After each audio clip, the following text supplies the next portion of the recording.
And welcome here. We're excited to bring you week number 3 of the Unified Advanced. 2 undefeated teams in the Infernal Division. It is going to be University of Southern California versus Meme City Esports. My name is Orbital, coming in from the skies. Thankfully, the satellites have allowed me to cast today. Hopefully, it stays that way. With me is Random Minion Caster. How are you doing today, RMC?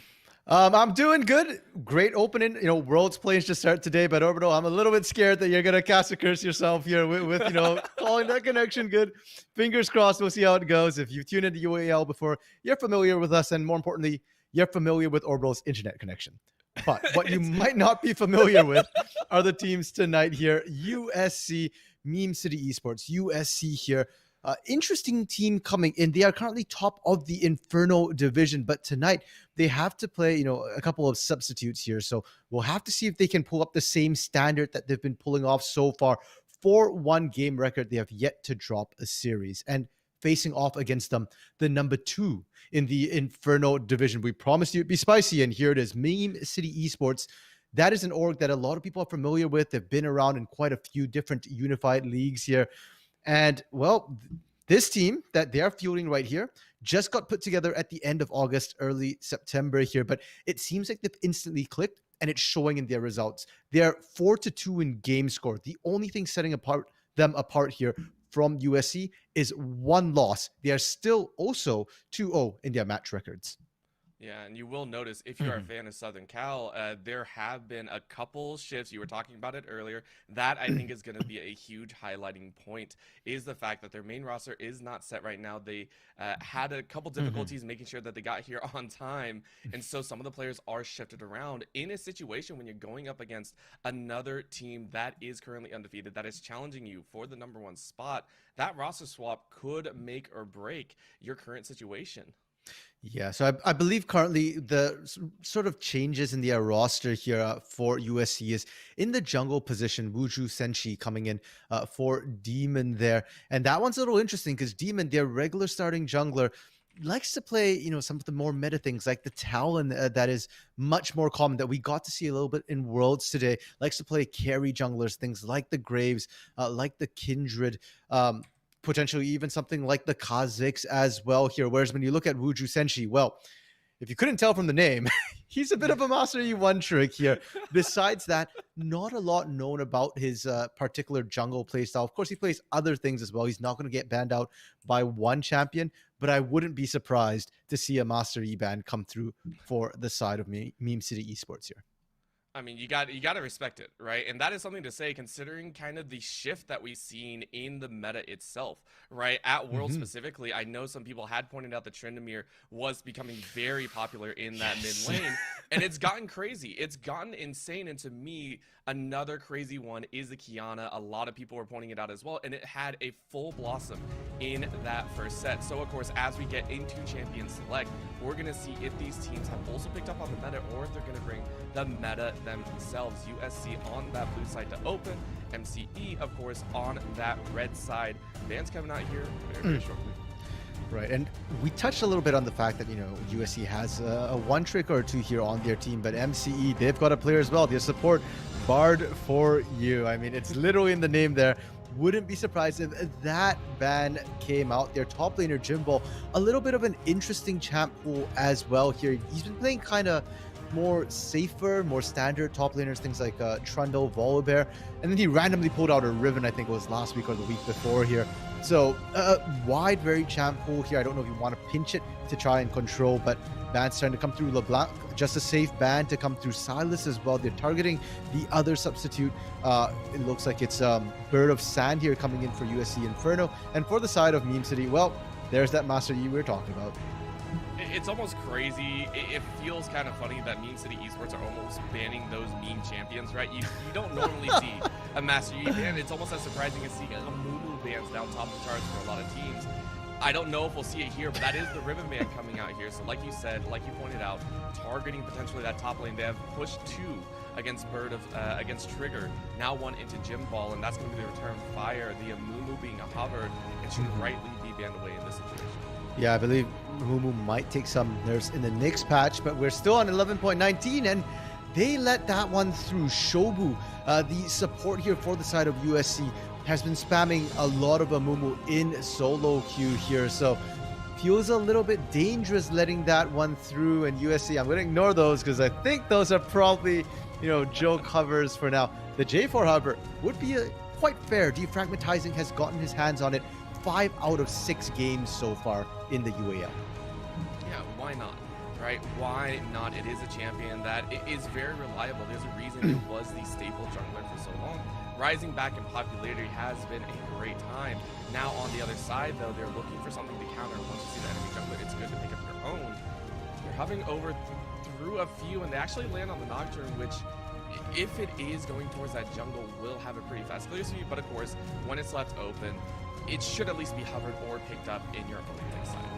Yeah, caught me a little bit off guard there. Nocturne is Defragmentizing's most played jungle champion this season, but it's not something, I thought that the team has been playing around. He's been playing things like the Lee Sin instead with this J4. We've only seen 2 champions so far, but early aggressive junglers. Nocturne, a little bit different. Unlikely that we're going to see it in the lanes considering how things have changed. A Mumu being picked up. I mean, this is the reason why I mentioned that it's unlikely we see it in Nocturne, because a Mumu can be flex jungle or support right now. Honestly, works really well in both roles, but I do like the Leona pickup from USC to try and counter that Amumu a little bit there. If he engages with the bandage toss, you're stunned. He can't double stun immediately, and we'll have to try and take his, take a little bit of a gamble with that second skill shot.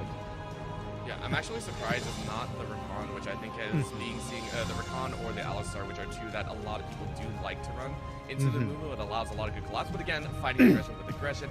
Now you lock in the Kennen. That one's going to be a nice deterrent as well. You hop in, and it's against a Nocturne and a Mumu all the same. You don't want to lock into that Slicing Maelstrom.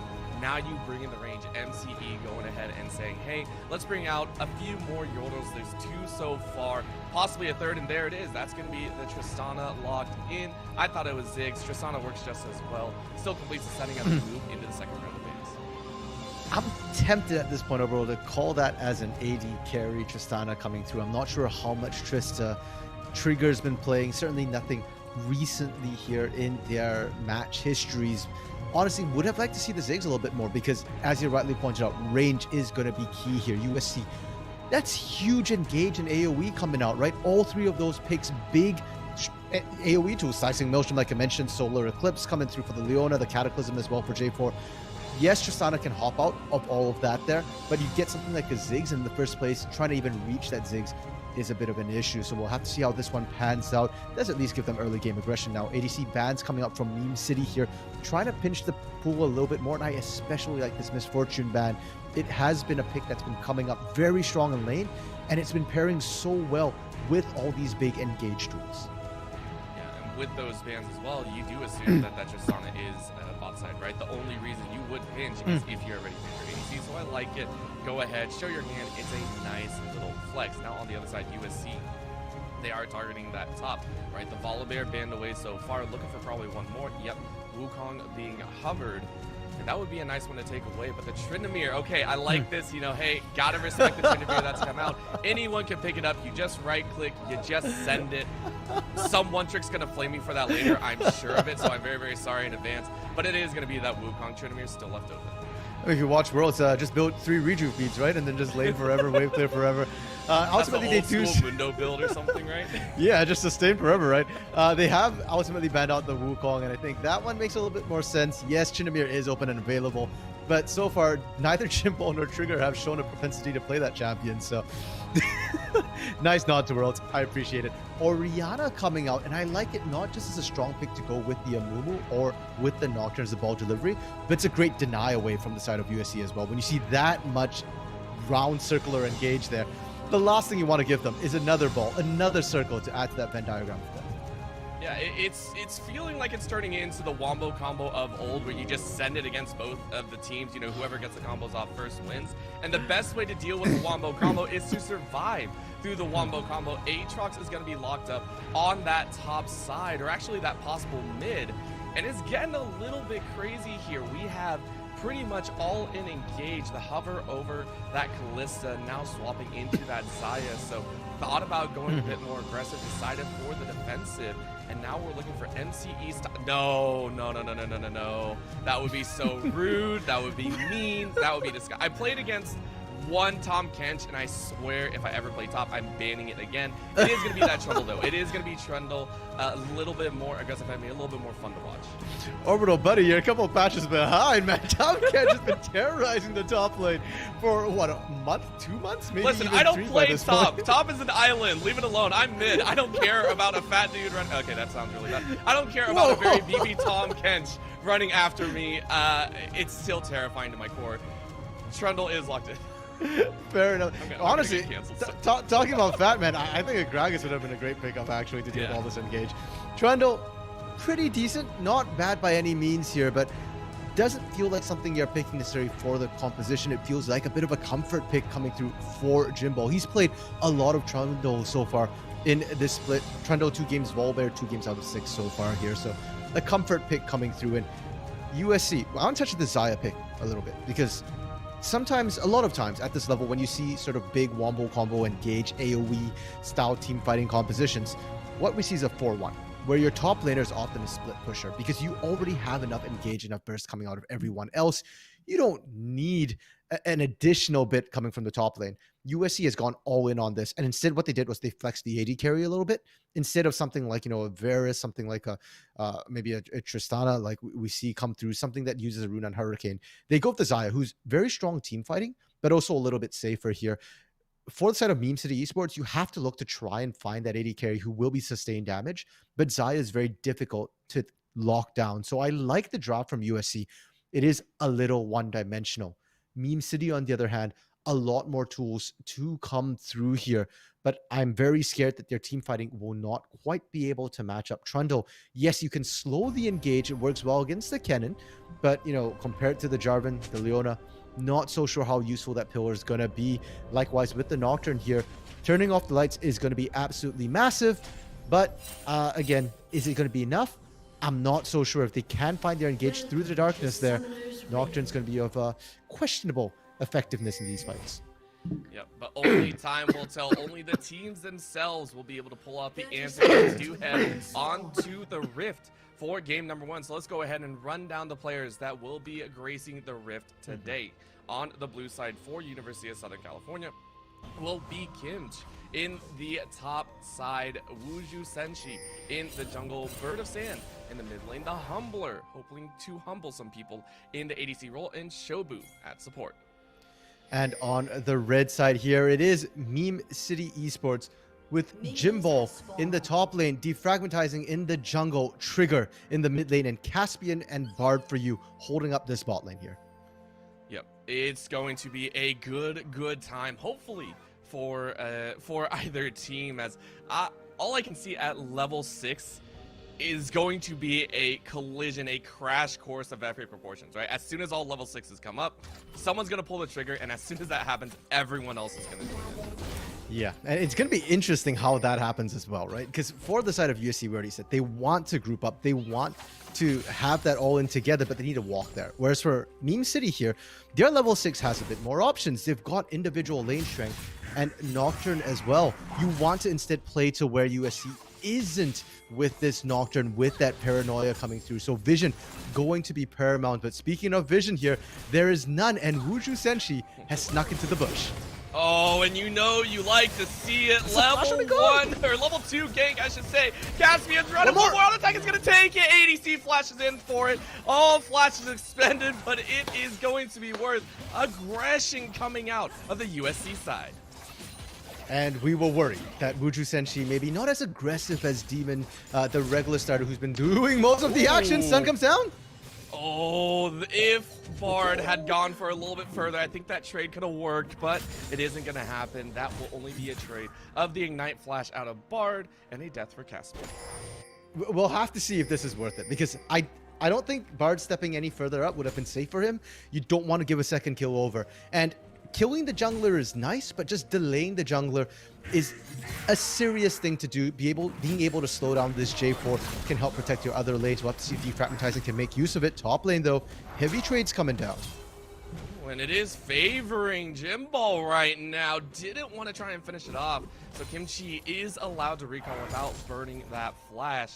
But that was a trade in the Trundle's favor by 1.5 miles.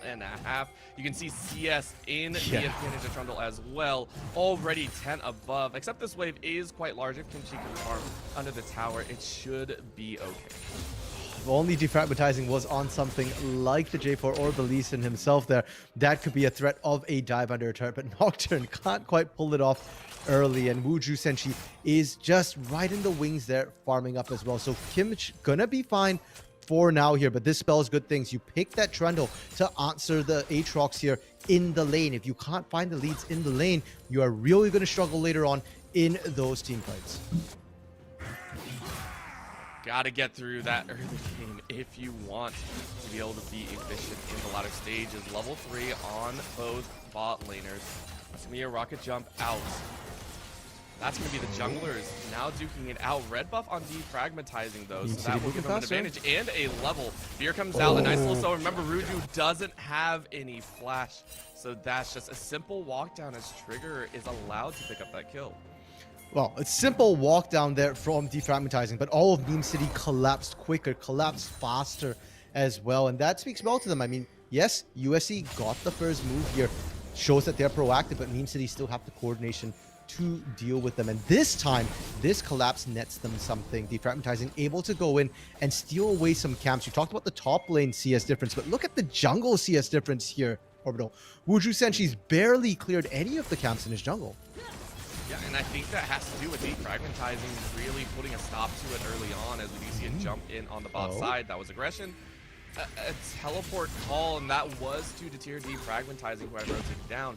Now he's on the wrong side of the jungle. No one is going to pinch him, though, so he is going to be out of the way. Bertisan, though, going to have his teleport on a timer, allowing Trigger to hang on to his. And Trigger did base there, so it's just going to walk right back to lane. Not worried about missing any CS. Will still have that TP to use later on here. We didn't touch too much on the mid lane, but there was a bit of a switch up. We were thinking Kennen top lane originally, but it is a Kennen mid into Orianna. It's not a bad matchup for the Kennen here. You do get to poke, and with your Q range as well, you're pretty comfortable trading against that Orianna. It's really on Trigger to try and stay safe here, at least in the early game, until the jungler start to pop by. Solid stuff early on. Both the teams with their aggressive junglers are putting in the pressure, and I think Wuju at this point does realize that everything is going to hinge on clearing what camps they can, and then just hard going for those camps. And USC are going to have to work at peak efficiency to do that, right? Humbler going for that Cole early means that, ganking that bot side might not be as far as an advantage as you would like, not having that outright DPS as possible. And topside, of course, Kimchi still trying to find any sort of advantage, does have the items over due to a little bit of a cheeky recall. The Jimball should come back with a pretty strong buy. Yeah, and I'm a little bit scared for the side of USC as well because of the jungle positioning. The fact that Defragmentizing is going to hit 6 first. They can't play aggressively, even though the lanes are 6. Bird of Sand, you can see Slicing Maelstrom available here. They can't push out. Same with Kinshir. If you push out, you've got to be careful at the back of your mind that even if your jungler is there, their jungler is stronger. Paranoia could be up and available. to back up their lanes. And if you're 6 or the opponent's Subjugate available to steal away some of those tanky stats from Aatrox, Shockwave from Trigger, it's not huge damage at this point in the game, but it's big enough, and more importantly, the CC is enough to allow defragmentizing to really stick onto you there. Yeah, that's all you really care about, right? The Orianna is not the star of this game, right? That's what it feels like. Orianna is not the linchpin to the entire game. It's the extra. It's the bonus that you can land because it is that follow-up. But now that extra is about to be called off the data side. No, because that's going to be a pinch on the other side. A little bit of a slap fight in the top, but it doesn't really amount to much. We thought there was going to be a massive battle, but that's going to be a root onto the Mumu, burning the flash and the heal. The Ignite went down, though, so Bard is not going to get the full effect of that heal, and that is a massive win, considering a flash bandage is a great way to kick off a fight. Now in top, that's going to be the World Ender pop. Jimball is able to throw down that Subjugate with good effect, but Kimchi, with the pullback, is able to save himself from death. And if they're always going to be trading those ultimates, Jimball's always going to be a hit. They're going to be happy with that. Defragmentizing is 6. Yep, and they go all the way in, but the junglers are routing, but the kill is enough. Caspian gets one. Can they get a little more defragmentizing? He's going to run away, but the Barrage buff is going to burn him down. Now Shobu is going to get jumped on Caspian, picking up a few more with the Buster Shot, brings him right back. Wuju's got nothing in the tank. Caspian going to enjoy a very, very easy triple kill. Caspian's on the board, and MCE strike back in the bottom lane. It was a triple kill, Alberto. I don't know how easy that was. That looked pretty clutch to me. Wuju Senshi leveling up, didn't quite even level up in the middle of the fight. I actually thought he cataclysmed at the end there, but looks like it wasn't even the cataclysm. If he had it, maybe they could have tried to answer there, but as it stands, a 3-for-1. And that's what I was talking about with the jungle level difference. Now, Wuju Senshi needs to try and power farm to that 6 and try and answer back somewhere else on the map. Dragon wasn't taken. Not enough members of Meme City were up and available here, so Wuju could look to get his revenge in that bot lane, especially once his bot lane is 6 as well, and that Solar Flare is unlocked. Yeah, and Bard for you is so far traveling like a Leona, right? Just hard roaming. As soon as level 6 hits, forget the bottom lane. Caspian's fine. Just send it. Follow defragmentizing wherever you decide to go. At this point, with bottom lane 1, it's all about how far can you put Wuju behind, right? For a jungler that likes to gank so much, MCE adds the perfect response. Get defragmentizing ahead. Pick up a Rift Herald on that top side. Possibly, yes, they did get it. I was wondering, I didn't see it. They do pick it up, and now any lane they so choose should lose at least 2 plates or even more. Yeah, there is a price to pay for that, though. Caspian has been left alone on the bot side, and you can see they lost 2 plates on that shove, able to answer back a little bit of damage on Shobu, and this might just be perfect timing for them. If they can chunk Shobu out a little bit more, that's not only Herald, but potentially a free dragon as well. Could be so good. Chance is available, but again, you don't have your jungler right there in time. And with the rotate from Bird of Sand, who we didn't even get to talk about, the Kennen mid, this is the Orianna, right? It is going to be a little bit chancy, but that's going to be an ultimate. That's going to be a flash on the tower out of the Shockwave, and that means that's going to be a nice sound. Defragmentizing is going to go kind of low. One more attack is going to be there. Trigger has to flash out of the Cataclysm. And a trade of ultimates between the mid and jungle means everyone stays alive. Quick fingers mean safety. I don't know who really won that. I mean, it's an equal trade, and normally you'd say that, oh, that the winners, whoever was behind in that, which should have been USC by a little bit. But at the same time here, Meme City blowing those big ultimates is massive for them, because now they can look at that dragon. Before that, trying to fight for that dragon is so risky when there's so many big ultimates. USC, though, they are first to the dragon, and if Meme City lose it here, all those blown ultimates were for nothing. Considering how deep defragmentizing and Trigger went, I do see this as a big win because Wuju came out with pretty much full health, right? You see Bard and Caspian, they were wanting to rotate over, but no one's there. So it's the right move to make. USC gather the first dragon, are getting ready for that ocean. We'll get to see whether it's going to be an Infernal or a Cloud Soul that will be gracing the first game. Pretty solid start to the game here, Orbital, from both of these teams. Herald to MCE, but Dragon to USC. We're not seeing a ton of ganks coming through either. I mean, both junglers kind of power farmed fairly early, looking for that 6. Wuju Senshi, I mean, through that first gank, but since then, hasn't had too much of a presence. Now, Jarvan, even without the ultimate, is still a very strong gank force. And I do want to see that come through. The bot lane, again, for the side of USC, Solar Flare is up and available. There's no cleanse on Caspian or Bard for you, and you can't choose to go for that Amumu. Yep, they're going to set it one more time, but that's going to be the Featherstorm being used. Can they get any more? No, they're jumping underneath all the way through, Caspian. and they get it. Caspian goes in for the dive and gets it. Now they turn it around. Caspian go real low. No. Cataclysm is turning it around, though. USC are going to turn it. Wuju trying to finish it off, but with the teleport, that will be their death. Thankfully, Trigger had his up, and they win it. MCE come out with just 1 kill in the lead. Caspian, so ballsy. They're just diving the turret, trying to hop in, hop out, but taking a little bit too much damage. And this time Cataclysm was available for Wuju. Good TP from Trigger, taking advantage of that mismatch to make sure that MCE is still a little bit ahead. I love the fact that they're dropping Herald as well. They get first turret and mid lane. Sure, Bird of Sand is pushing, but Bird of Sand is not going to be able to match this much turret damage.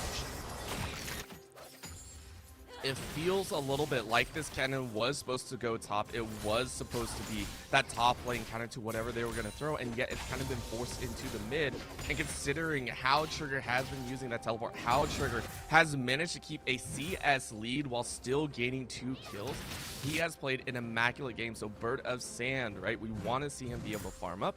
We want to see how he's going to utilize most likely this Proto Belt to get into team fights, because so far USC has just been ever so slightly behind in pulling that trigger. And a lot of that sort of trigger being pulled by Trigger there, I just realized what you did, Orbital, comes because of wave management. The fact that Orianna can clear the wave so much safer. Every time Bird of Sand wants to try and run through all those minions to proc that lightning charge on them, you're open to poke from Trigger. Whereas when Orianna wants to clear a wave, she does it from behind her own minion wave. So it's so hard for this cannon to trade. USC, what they should be trying to do at this point is bring their AoE tools together here. If Bird of Sand can't move, can't leave his lane, well, Wuju's a jungler. He's going to cross that mid lane. Shobu can start to roam. Your turret's down bot lane anyways, and Humbler shouldn't be pushing that far out. If you're backing your own turret, you don't need your support to be babysitting you the entire time. This is the versatility that you were talking about in champs. Like, this is how MCE are going to play this game. Rotate their support, make it disadvantageous for USC, catch people out in the river. But at this point, of course, with the bot lane tower down, you know what time it is. It is ADC farming mid, because why not, right? Why not? Let's enjoy the time. And let's continue watching them stack up those leads, right? In the top side, Kimchi has so far extended his CS lead to 10. Jungle still in favor of defragmentizing, but mid lane is the big one. Trigger is so far ahead, already has those merchants and an amplifying tomb, and I think it is the tier above Bird of Sand, so just slightly ahead in the power race. Yeah, and getting those first items are critical for the Orianna. Now her shockwave is going to hurt a little bit more. Dragon coming up in under a minute, but Herald is going to come up before them. And as much as we've been touching on the bot side where all the action's been happening, top side's actually even out. Kimmich has been able to even the CS right now, and he's trading evenly with this Trundle. So USC can look to this top side where they're not too far behind to try and make some early plays, or not early plays, but some proactive plays happen. Ooh, Jimbal dodged out on a large chunk of that combo, and that means Kimchi has to run away, but that's going to be the punch and the kick. A nice drawback coupled with the flash means there's enough space for Jimbal to say it's not worth following up. Wuju is nearby though. He's doing Herald, and sure, trying to gank that top lane will spot him out on that ward, but at the same time, Kimmich knows that he's safe to continue pushing, to continue staying in this lane. Herald being done by USC, picked up. MCE trying to answer on the other side right now, picking up their first dragon, Ocean. That's really nice, splitting that one up as much as possible. Cloud Dragon going to be gracing the Rift. It's going to be a fast and furious time, depending on who picks it up. Humbler still in mid, farming things out, now has 20 CS lead themselves. Going to be aiming towards that on-hit build trigger. Oh, defragmentizing still a level up, trying to just push out Wuju Senshi here, but too much support coming in. And Humbler and Shobu here have been doing a great job. Humbler actually up CS on Caspian, who's been the beneficiary of a ton of ganks, a ton of kills here. So we saw when the gold flash that Caspian is up a little bit in terms of gold, but down CS right now. Jimball just keeps going on and on, but we see the mid lane getting jumped on. Featherstorm is going to pull the flash out after burning the cleanse, and that's going to be defragmentizing, getting caught up. But the Feathers do catch Bard for you, who might have to sacrifice, but no, that's going to be the bandage. The curse of the sad mummy nets a kill. Bard is going to run away, heal just to keep them safe. And out of the craziness, MCE walk away with one. And this right there, Orbital, is why Caspian's up in kills. He's playing like Wild Turtle on steroids right now, constantly jumping in to secure these kills, and a lot of it's coming off Bard's back as well. Bard is playing dangerously. I didn't expect him to turn around, but he gets it off. Herald now being dropped by USC here. Not quite enough to take the turret, and they might come to regret this because they've not really been able to get too much chip damage on this turret since Caspian and Bard got rotated into mid lane. And if the Herald doesn't take it, I don't know if they are going to be able to find it anytime soon. Their chances of sieging are dwindling very, very quickly. These solo kills are coming out and defragmentizing, hiding in wait. This might be the play again. No ward. So close they can touch it. There they go. Kimchi is going to have to burn the World Ender, but he's getting chucked out way too quickly. Get the huge heal though. Teleport has been called. Bird of Sand is going to come in. Going to die. Possibly no. After that teleport from Trigger to answer. He needs just to save call. Kimchi getting away after some help from the team. Kimmich was saved by the fact that he never actually auto-attacked Jimball. With no grievous wounds applied, you saw how much healing came through from that Aatrox, from that Gorge Drinker there. And I think that's critical, because if he went down, that turret goes much more poorly for them. Wuju Senshi is not that tanky. Bird of Sand, not that tanky either here. So, you know, kind of risky. And Jimball starting to run away a little bit. I want to see more attention there because Jimball is winning, but he's not winning hard enough to take the turret. One or two more ganks, if he gets a level up on Kimmich here, then I think, yeah, at that point, he can really start to take charge and become that split push monster. It's going to be an entertaining time if they are unleashed. But so far, it's been the mid laners who have been forced to walk around and kind of pick and choose the scraps that they can get. You know, Bird of Sand and Trigger are now on the top side. Both teleports are down, meaning that it's going to be a more front-to-back team fight. It's not going to be watch out for that big ultimate, watch out for you can, but in comes the Paranoia once again, defragmentizing, no call on the wrong side. With that zoning from the Leona, they can safely take out the Nocturne. Caspian now on the back end is going to burn down from the Ignite. Double kill from Humbler, and you love to see it if you're a USC fan. They get the tower back and two. Fool me once, shame on you, but fool me twice, shame on me. And USC there, they make sure the exact same play doesn't repeat. No flash for defragmentizing means no way out of that Cataclysm. And you could tell, they knew it was coming now. Wuju essentially looking for Trigger, but again, no Cataclysm here, no way to lock down the Orianna. Nothing in the tank, and also no mid laner to help out. Bird of Sand took one QW to the face and said, nah, I'm not touching that with a 10-foot pole. Dragon coming up in a minute means most of the team should be rotating over both mid laners. Yeah, you can see the call. Trigger was heading towards the top side, but with Dragon coming up in just a few, and better to head down there and help the team. Yeah, and these dragons are critical. Rarely is it said that Cloud Dragon is the most important Drake, but for this game, I do believe it is. It's less about the soul and just more how much ultimate ability haste can you stack up here. USC, all their big engage tools are on their ultimates pretty much here, and for MCE, having that Paranoia up that much more frequently means you get that many more ganks off, that many more picks off as well. Not to mention, the Curse of the Sad Mummy for Bard for you right now has been critical in stopping these engages. If it's up and available every time USC's engage is available, then you can always try and stop that full 5v5 fight from happening on USC's turns. Yeah, And keep in mind, this is going to be, I think, the first 5v5 team fight we're going to have.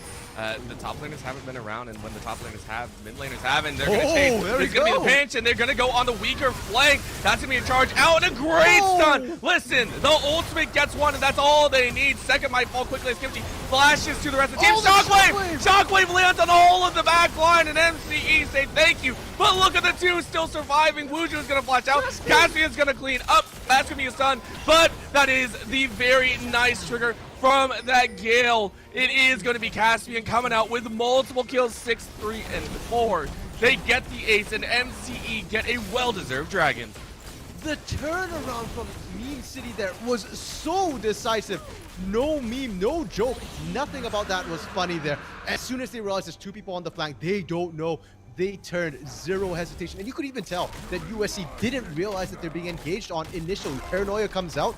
It wasn't Bird of Sand, it wasn't Kimmich who was backing off there. It was Wuju, it was Humbler, Shobu starting to back off, getting ready to disengage.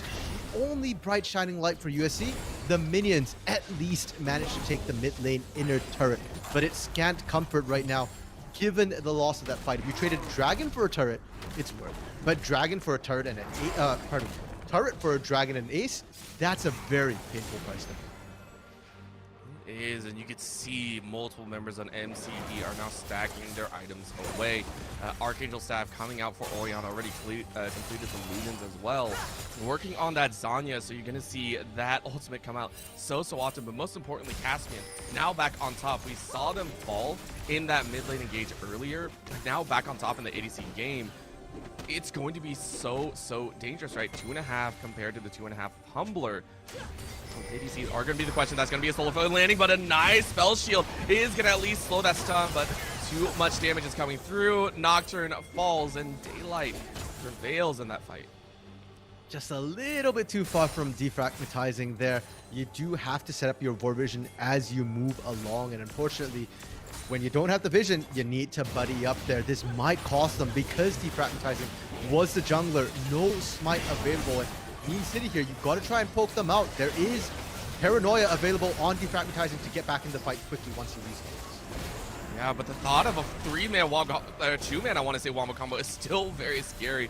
Bard for you and Trigger, even without Nocturne, as long as the Orianna and Amumu are alive and together, it's enough, right? It's enough to draw them off. It's enough to say, hey, we don't need that damage to hit us and possibly give away a Baron. So they rightly back off. They take their well-earned kill and go back to neutral. Go start farming up those camps. Yeah, a bit of a missed opportunity from USC there, because right now you're a little bit behind. So when you get the pick, that's when you get those opportunities that you mentioned before. For the side of Meme City, they don't need to wait for those opportunities. They're doing it in Vision. Scuttle Vision is giving them away. TP is coming through for USC. Yeah, keep eyes where all the members are. That's going to be the World Ender pop. In they go. Celesting Maelstrom only lands on a few, but the Baron is going very low. Who's going to get it down to 2K? 1.5, 100, and that's it. That's going to be defragmentized and getting in. Now they have to get out with it all alive. They're going to drop one. Can they get out two? Yes, they will. USC take two home, but a flash over the wall. Featherstorm is not going to land. Enough damage to smoke out the ADC, and they will take 2 MCE, take 3 Baron buffs home, but how much more will they lose? Look at the HP bars on USC. I don't think MCE will lose much more of their base. Probably just an outer turret in the bot lane, and that fight right there, a bit of a split call coming through from Meme City. Huge that defragmentizing still managed to pick it up in all that chaos. That salvaged the situation, but what happened after there? You could see Caspian hopping out really early, Bard for you disengaging early there. I think if they had stayed, they might actually have been able to pick up some kills on the back end. Shobu was low, Wuju was low. Humbler ended up getting chunked by Trigger there. But as it stands, 3 Baron is all you need. You just need one person really to walk in with the minions here. And Meme City, they can afford to kind of pseudo group up, maybe leave Trigger to split push. No teleport though makes it a little bit dicey, but Jim Ball and defragmentizing, the critical ones who can split push are the ones without the Baron buff. Yeah, and you can see that gold kind of flying in all directions right now, right? Majority of MCE are winning their sides, but here we go. Trigger is caught. Nothing really in the tank. Does get a very nice shockwave off. It's actually going to run back towards the other side, and now is going to have to try and trade one back with everyone closing in. Who can they get? No, Trigger is going to get run down. They get the knockup. They get the feathers. They get the kill. They are going to lose that mid lane tower, though, so for all the fight USC put up, they lose one tower. MCE are possibly going to get the second as we pan over, and it's quick enough. MCE take 2 towers for a single death. 3 towers. Jimball walked the minion wave topside without Baron buff, but as soon as Caspian gets there, they'll have the buff. Okay, they're forced to disengage, but that turret took an absolute beating, and huge props to Trigger. Yes, Trigger was a little bit too far up without teleport. That was what I realized as I was mentioning that, oh, Trigger split pushing kind of makes sense. Not, no, you don't have to TP to get out, but look how much damage Trigger put out. Actually almost killed Wuju on the back end and forced a TP out of Bird of Sand as well. So USC is spending so many tools right now to try and stop a Baron push, and they're hemorrhaging turrets, hemorrhaging gold. Dragon just came up here, and USC, at least they managed to get this because Trigger down. Not allowing a soul point chance to kind of come around. MCE are going to have to fight for it another day. Right now, as we close in on the 27.5-minute mark, we got to kind of take stock of what's going on. MCE currently winning in the tower trade compilation, but USC are still fighting back, only 2 kills behind and matching those dragons so far. Means that, you know, their players are still very much in the right to be scared of, right? Bird of Sand does have that Protobelt plus Void Staff early, 2 Gore Drinkers on Wuju and Kimmich, and no one to stop the healing. So if USC are allowed to, they will run a team fight. Yeah, and we got a bit of a taste of that at the Baron pit when USC did manage to go, and that wasn't even the coordinated engage that ideally you'd want to see. It was a lot of spread out CC because Meme City managed to spread them out fairly quickly there. So into the next fight, when Baron spawns in 2.5 minutes, that's another opportunity for USC. 4,000 gold doesn't mean all too much in these big 5v5s, and more importantly as well, a lot of that gold is just coming from the turret difference, the 4 extra turrets Meme City has. If USC can find a way to take some of that standing gold, that top and bottom lane outer turrets before Baron spawns here, that gold lead is going to shrink to about 2,000 or less, which is nothing when you're looking at 50,000 gold totals. I mean, at this point, we can even say this gold lead right now is nothing more than just a minor extension, right? This 5K lead has actually been there since I want to say about 15 to 17 minutes. MCE had a pretty nice run of things, and in that stance, we don't get to talk about it too often, but when the gold lead doesn't change at all, the longer it goes in the game, the less it matters. So, in all honesty, MCE have actually very slightly stalled out. They haven't found the team fights that they really want, and you can even see it there, right? Jimball was originally winning that top side, could easily chunk out Kimmich and be able to take over that lane, and now Kimmich is able to sustain very easily. That split push has been denied. They're going to call it into question. Here comes the Paranoia straight into 3. Are they going to get a nice lockdown? They do! That's going to be multiple, but look how long they are surviving. They bring everyone in. That's going to be 1 for 1 so far. Shockwave lands on the 1, though. MCE are slowly trying to spread them out, but Struck keeps them all the way back, and now they're on the run. MCE say, cool, we are possibly going to get the fight, but Kimmich is still alive. Humbler, though, can't get in the fight. He can't join because of the zoning trigger. Absolutely denies that ADC. Now a couple arrows go out, and a final command dissonance ends it with an ace. MCE take it in a ferocious jungle battle. Baron spawning in 40 seconds here, but the death timers aren't long enough. Everybody will be back up, and after what was our big first equal team fight here, USC still coming up a little bit short, and I want to break that fight down from back to front. Let's start with the ending of that here, Orbital. The fact that Kimmich and Jimball were just so tanky and would not die. It's really coming down to which top laner is able to zone out more members. Kimmich almost killing Caspian. Caspian had to blow a stopwatch, which he's since sold to make space for other items here. And Jimball on this side managed to threaten everybody out, pushed Humbler out. But that with Shockwave from Trigger showed. Because in the last couple of fights, if Trigger lands that Shockwave, we've been shocked, we've been stunned, and it's been doing a lot of work. Now, I'll have to stop the breakdown for now because Baron is being started up. USC knows this, they're walking in, but they're not going to get there fast enough. Oh, this is such a late TP from Bertisand. He's not going to be able to make it in. And with the stalling, look at that zone. They get it. Now they're going to fight it. Buju actually jumps in. Cataclysm on a few. That's going to be the curse of the sound. Money catching 2 on the back end for MCE, but they're going to get a split fight. Now they chase. MCE gets slaughtered in the back, though. They took too much damage. USC are going to win this one. A resounding 4-for-1. Oriana is the only surviving member, and USC will be so happy they took that. Dragon is not for sale right now, but the gold that they have earned is going to make it well worth. The Baron is a lie, Orbital. It's paid for Meme City. They're winning everything but the Barons. Last time they fought at Baron, they limped away with 3 survivors. This time, only 1 here. And yes, you're right. Dragon hasn't spawned yet, but it's coming up in 30 seconds. And look critically who isn't up right now. Jimball still dead. Defragmatizing still dead. Caspian still dead here. And by the time they respawn and walk to that Dragon, USC could very well have already taken it away. The undefeated teams are bleeding left and right, and I couldn't ask for a better way to determine who is going to take that top spot at the end of week 3.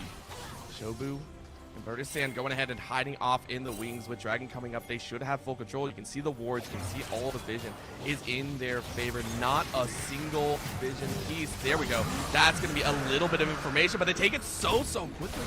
Paranoia comes down, and I don't think they're going to follow up. So USC go ahead and put themselves on Soul Point, but can they get back in time? MCE are pushing very quickly down mid.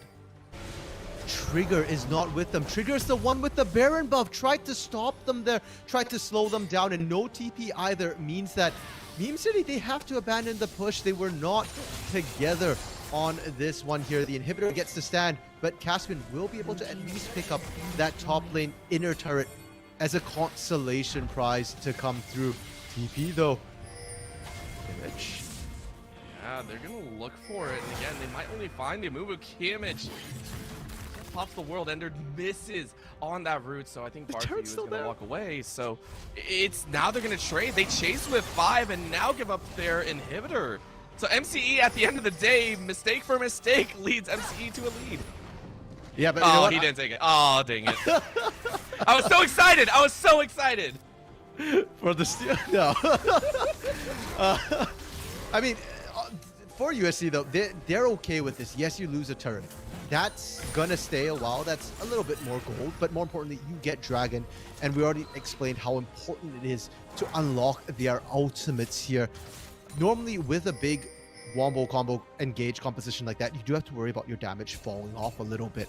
But as we've seen in that last fight, Bird of Sand can still 100-0 Caspian.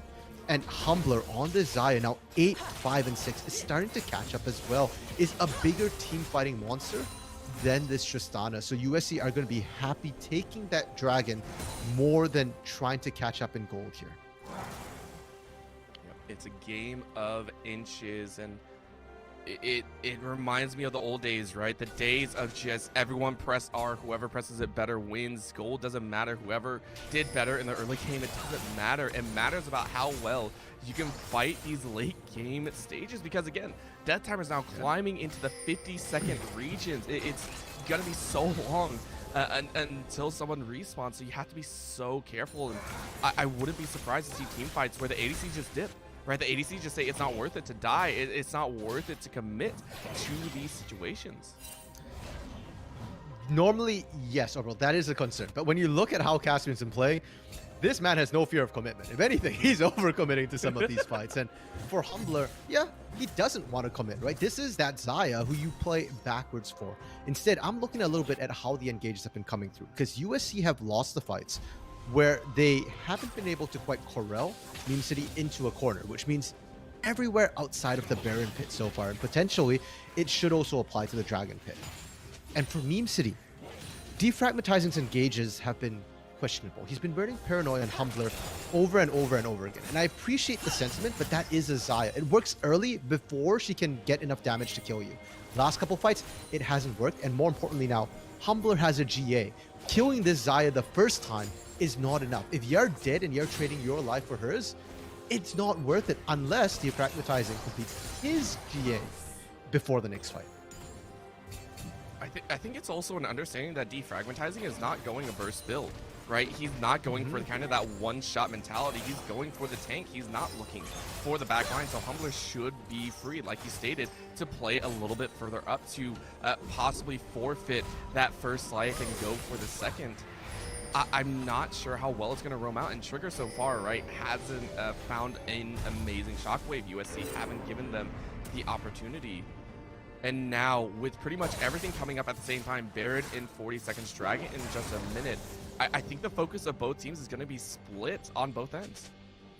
Yeah, for the side of USC here, I almost feel like they can comfortably just give up the Baron. They've survived multiple Barons at this point, and Baron takes longer to take. You can just delay them 30 seconds, go for the Dragon instead. If you take that and you want to trade for Baron, you can probably still catch Meme City on the back end of the Baron. And for Meme City, I think you go with the game plan that has worked with you so far. You're still looking for picks for split push pressure here, and you can try and zone them off while Jim Balls continues to split. But Jim Balls right now in a bit of a bad spot, too deep in, no vision.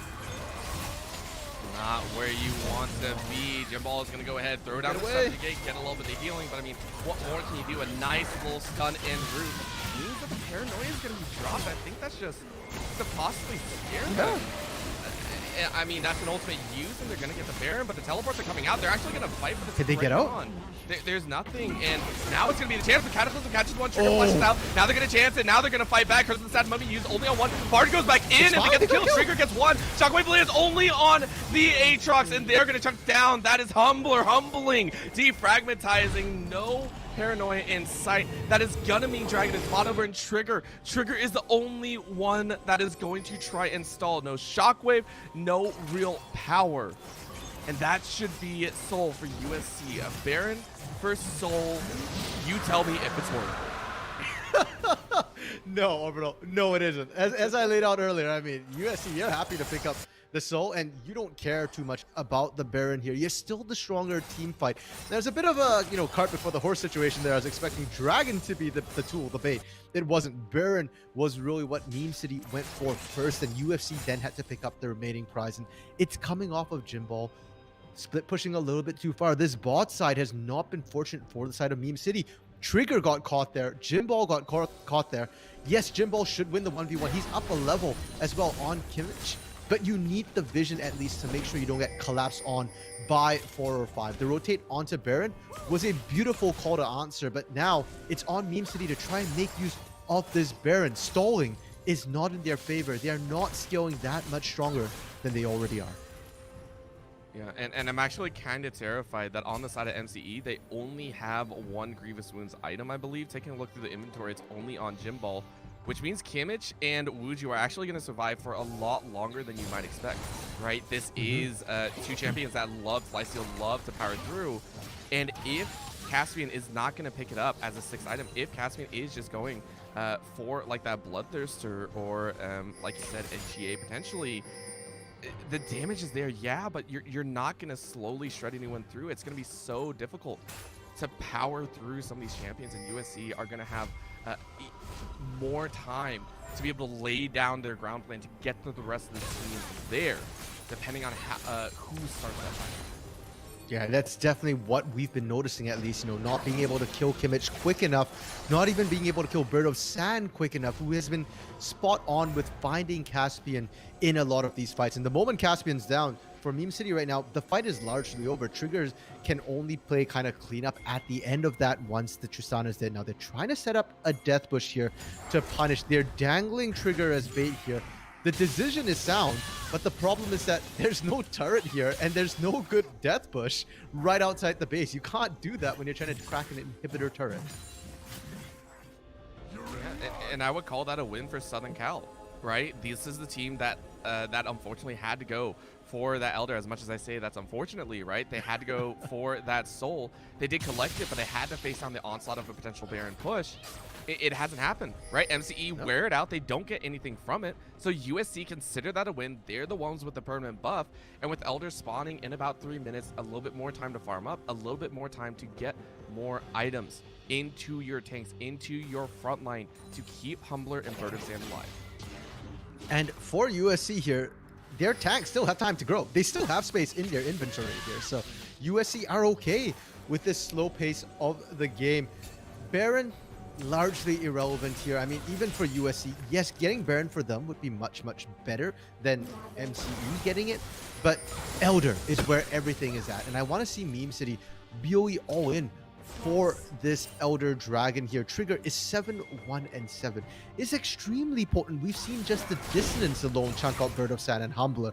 If we get to see that one big shockwave, Meme City win the fight flat out. Caspian's doing a great job playing cleanup so far, and Jim Ball's doing his job. As it stands, though, defragmentizing again, very far forward, and Jim Ball's a spot lane. You don't want these fights. Oh Wait. my gosh. You were talking about the damage, and that's going to be a pop. No, that actually secures his death.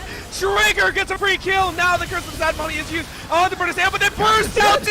Oh my gosh, USC! Say you are fighting us. No, we are fighting you. They take for Jimbo, trying to get at least one inhibitor. Guess one is possibly going to chase for two. But Southern Cal absolutely wipe what looked to be like a disaster. That came out of nowhere. I didn't think Trigger was going to chunk the tanks that hard. That was almost 100-0 on Shobu there. And I don't think Meme City expected it either. Jimbo just split pushing. He's being hounded down by Kimmich right now, so he can't go back. Birds of Sand, Humbler, they are pushing in 30 seconds on the clock here. They can potentially get a Nexus turret, and can they get the knockup? No, they're not going to get it, but they're going to chase. This is going to be Jimbo against the world. You're only a single Trundle, and with the Nexus Towers down, it's going to be over. University of Southern California, after a slog fest, are going to take game number 1. I'm in shock. I was still ready, Orbital, to set up, the Elder Dragon, the stakes, how they want to approach, and none of that happened there. It just came down to the 2 mid laners just absolutely popping. Bird of Sand on this Kennen, this substitute who came in. Now, I had a chance to talk a little bit, to the manager of the team here for USC, and they said that, okay, they're kind of meant to split time a little bit, Bird of Sand and USC Inferno. So Bird of Sand coming in as a substitute, not that big a deal. But this Kennen pickup, going to the mid lane, not something we see too often. He pretty much solo carried that end fight there, just going in, bursting out Caspian immediately, finding Trigger as well this time. That 2-for-1 sealed the deal. And this is only game 1, Orbital. If they can keep this pace up, I don't know if we can keep this pace up. Not at all, and I would love to go back and see, because I thought Kennen was the one that got caught by the Amumu. I want to know if Bird of Sand was actually able to get the Zhonya's off first. I think that might have been what gave him the chance to actually pull the Slicing Maelstrom off. There are so many key things like that the teams will have to worry about moving into game 2 if these compositions come out. Once again, if it's an ultimate versus ultimate team. But back to the drawing board for game 2. The battle for first place will continue here in just a few.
Let the dancing begin.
Well, I didn't see that coming.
A classic, and at the same time, progressive.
And welcome back. We are here for game number 2 of this thrilling best of 3 series. By far, one of the best we've had so far in this season. Didn't know who was going to come out on top until the very, very end. And I mean, RMC, could you not ask for a better game 1 out of any of the games that we've seen so far? You know what? I probably could ask for a better game 1, but it would be unfair and unlikely because that was exciting. And we had a bit of an extended break there, Orbital, and while during that break, we're discussing a little bit, getting updates. So apparently, USC will be bringing in their main starting jungle, Demon, coming back in, and I want to give props to Wuju Senshi for the game he played with that Jarvan there. The early game, sure, he didn't get too many ganks off after the initial gank, but he did get the initial gank off, and later on in those fights, his cataclysms were on point. Not so much on the carries, but just zoning out the tanks away from everybody else and really letting Bird of Sand run just amok in the background without those tanks getting in his way there. So huge props to him. Meanwhile, we also did confirm the top laner's name pronunciation is not Kimmich, as I've been calling him. It is Kimchi. So we will be correcting that going forward. But game 2.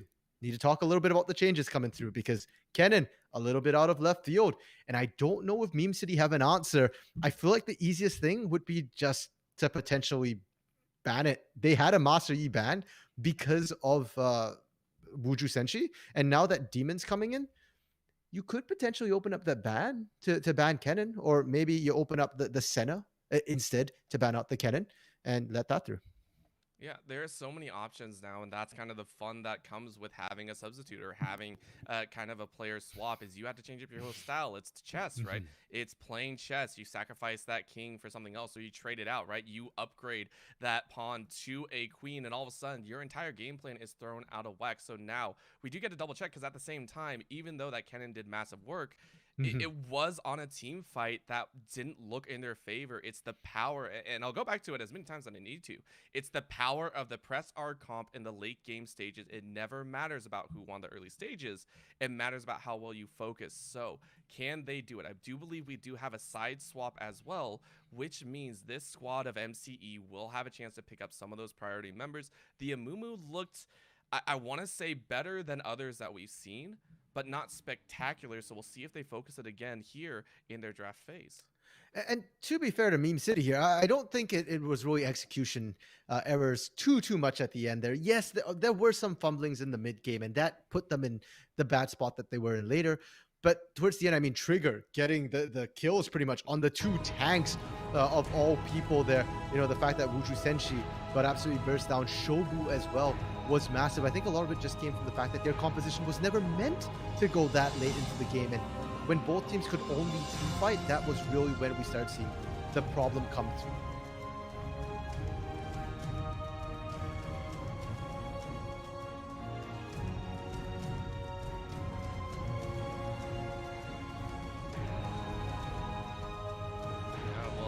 What they traded out the Master Yi for a Graves fan, said, hey, one OP jungler on that jungler side for another, don't want to deal with it. USC though still hovering around that LeBlanc. Bird of Sand might not be too comfortable into that matchup. At least that's what that tells me. It makes more sense on a red side ban. Still kind of crazy, but like you said, MCE, listen, just don't want to deal with it, don't want to see it anymore. Kennen banned away second.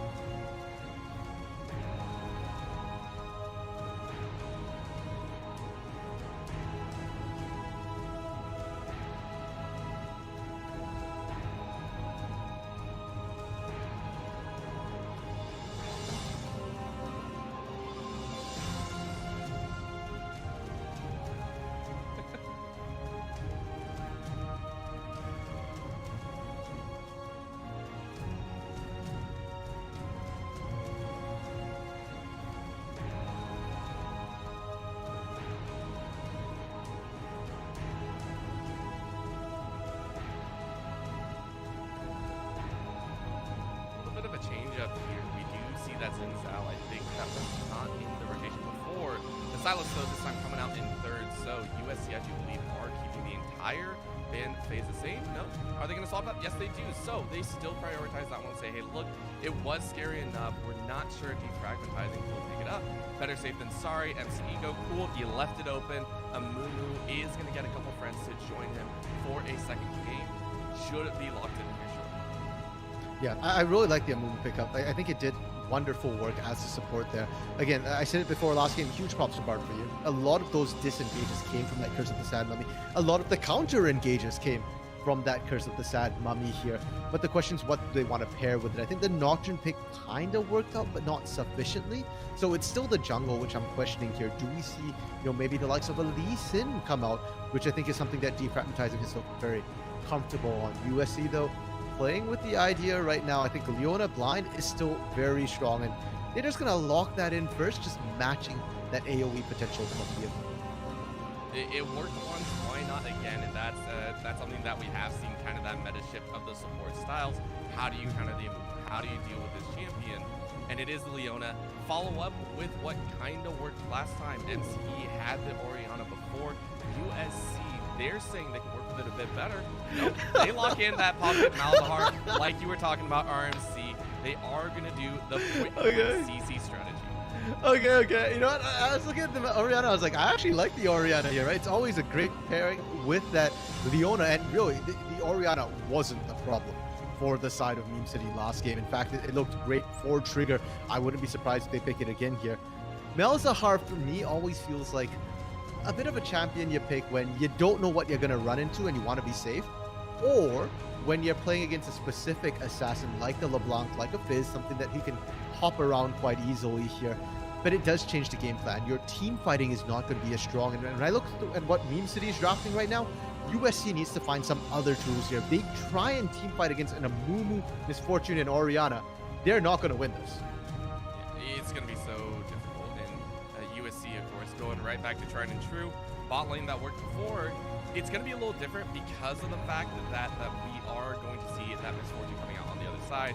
But lane matches across the board, which means the top and jungle will be the two most pinched by either side. They have to be careful, and they have to be, very, very strategic about which ones they want to do. Yeah, I think Silas here would be a massive ban to take away potentially. I mean, with the likes of Leona, it's great team fighting, and for USC, you don't want to see Meme City power on any more sort of AoE CC coming through. And Silas can also split push very well, which is why he's such a big threat. Instead, they banned the Wukong for now. And Meme City, if they opt to continue banning the jungle, I wonder if they might be thinking of flexing the Amumu into the jungle potentially. Because if you keep pinching that pool, USD still get first pick of the jungle pool. Yeah, they're still going to have their priority. They're still going to have the chance. And honestly, that works in their favor, I think. They double dip, basically, right? They get the counter pick and they get that first pick. So what are they going to ban Defragmentizing on that Nocturne? Look okay. And it might warrant enough to say, hey, they do. They say it was enough of a threat to take away, let's put Defragmentizing on something else for game 2. And if I'm the side of Meme City here, I'm not terribly worried about the Nocturne ban here. I mean, again, it worked well for Defragmentizing to a certain degree, but it's not necessarily what your composition wants. And I've said this before, I'll say it again. With this much AoE CC on your team, if there is a champion who you're not going to throw into that big team fight mix, I think it should be your top laner with a split pusher instead. As it stands, USC here going to pinch that jungle pool a little bit more. I talked about the fact that Defragmentizing has played that Lee Sin. Okay, never mind. I got debated there. I was thinking they're going to steal it away, but Assassin junglers have been making a comeback. Kiana, Zed, Talon, and Kiana going to get locked in for Damon here. You know what? The Talon was taken away, right? It was banned away, so they feel okay taking that Kiana into the jungle. And that's something that I do like to see, recognizing that some of the threats of the champions are off the table. Go ahead, lock it in. And they do have a little wiggle room to play with, right? They are 1-0 currently. They are no strangers to having a 2-1 series of sorts, right? Going that all 3 games. But you know what? How to catch an assassin? You send the officer. That is going to be Vi locked in. Lock and load, taking the line from Caitlyn, and just send one of those assassins straight to jail. I really like this draft from Meme City here. They've got the Volibear, which was banned away last game from them there, and it is a comfort pick for Jimball, who was, I think, the most effective solo member of the team last game here on that Trundle. So a huge comfort pick. And this Vi, we talked, like you said, Malzahar being able to single target lockdown. Vi can do the same, and more importantly, if you try and use the Nether Grasp on Vive, you use that ultimate from the Malzahar, it doesn't stop her ultimate. She still goes through. So once she points and clicks, somebody is getting locked down. We don't know who.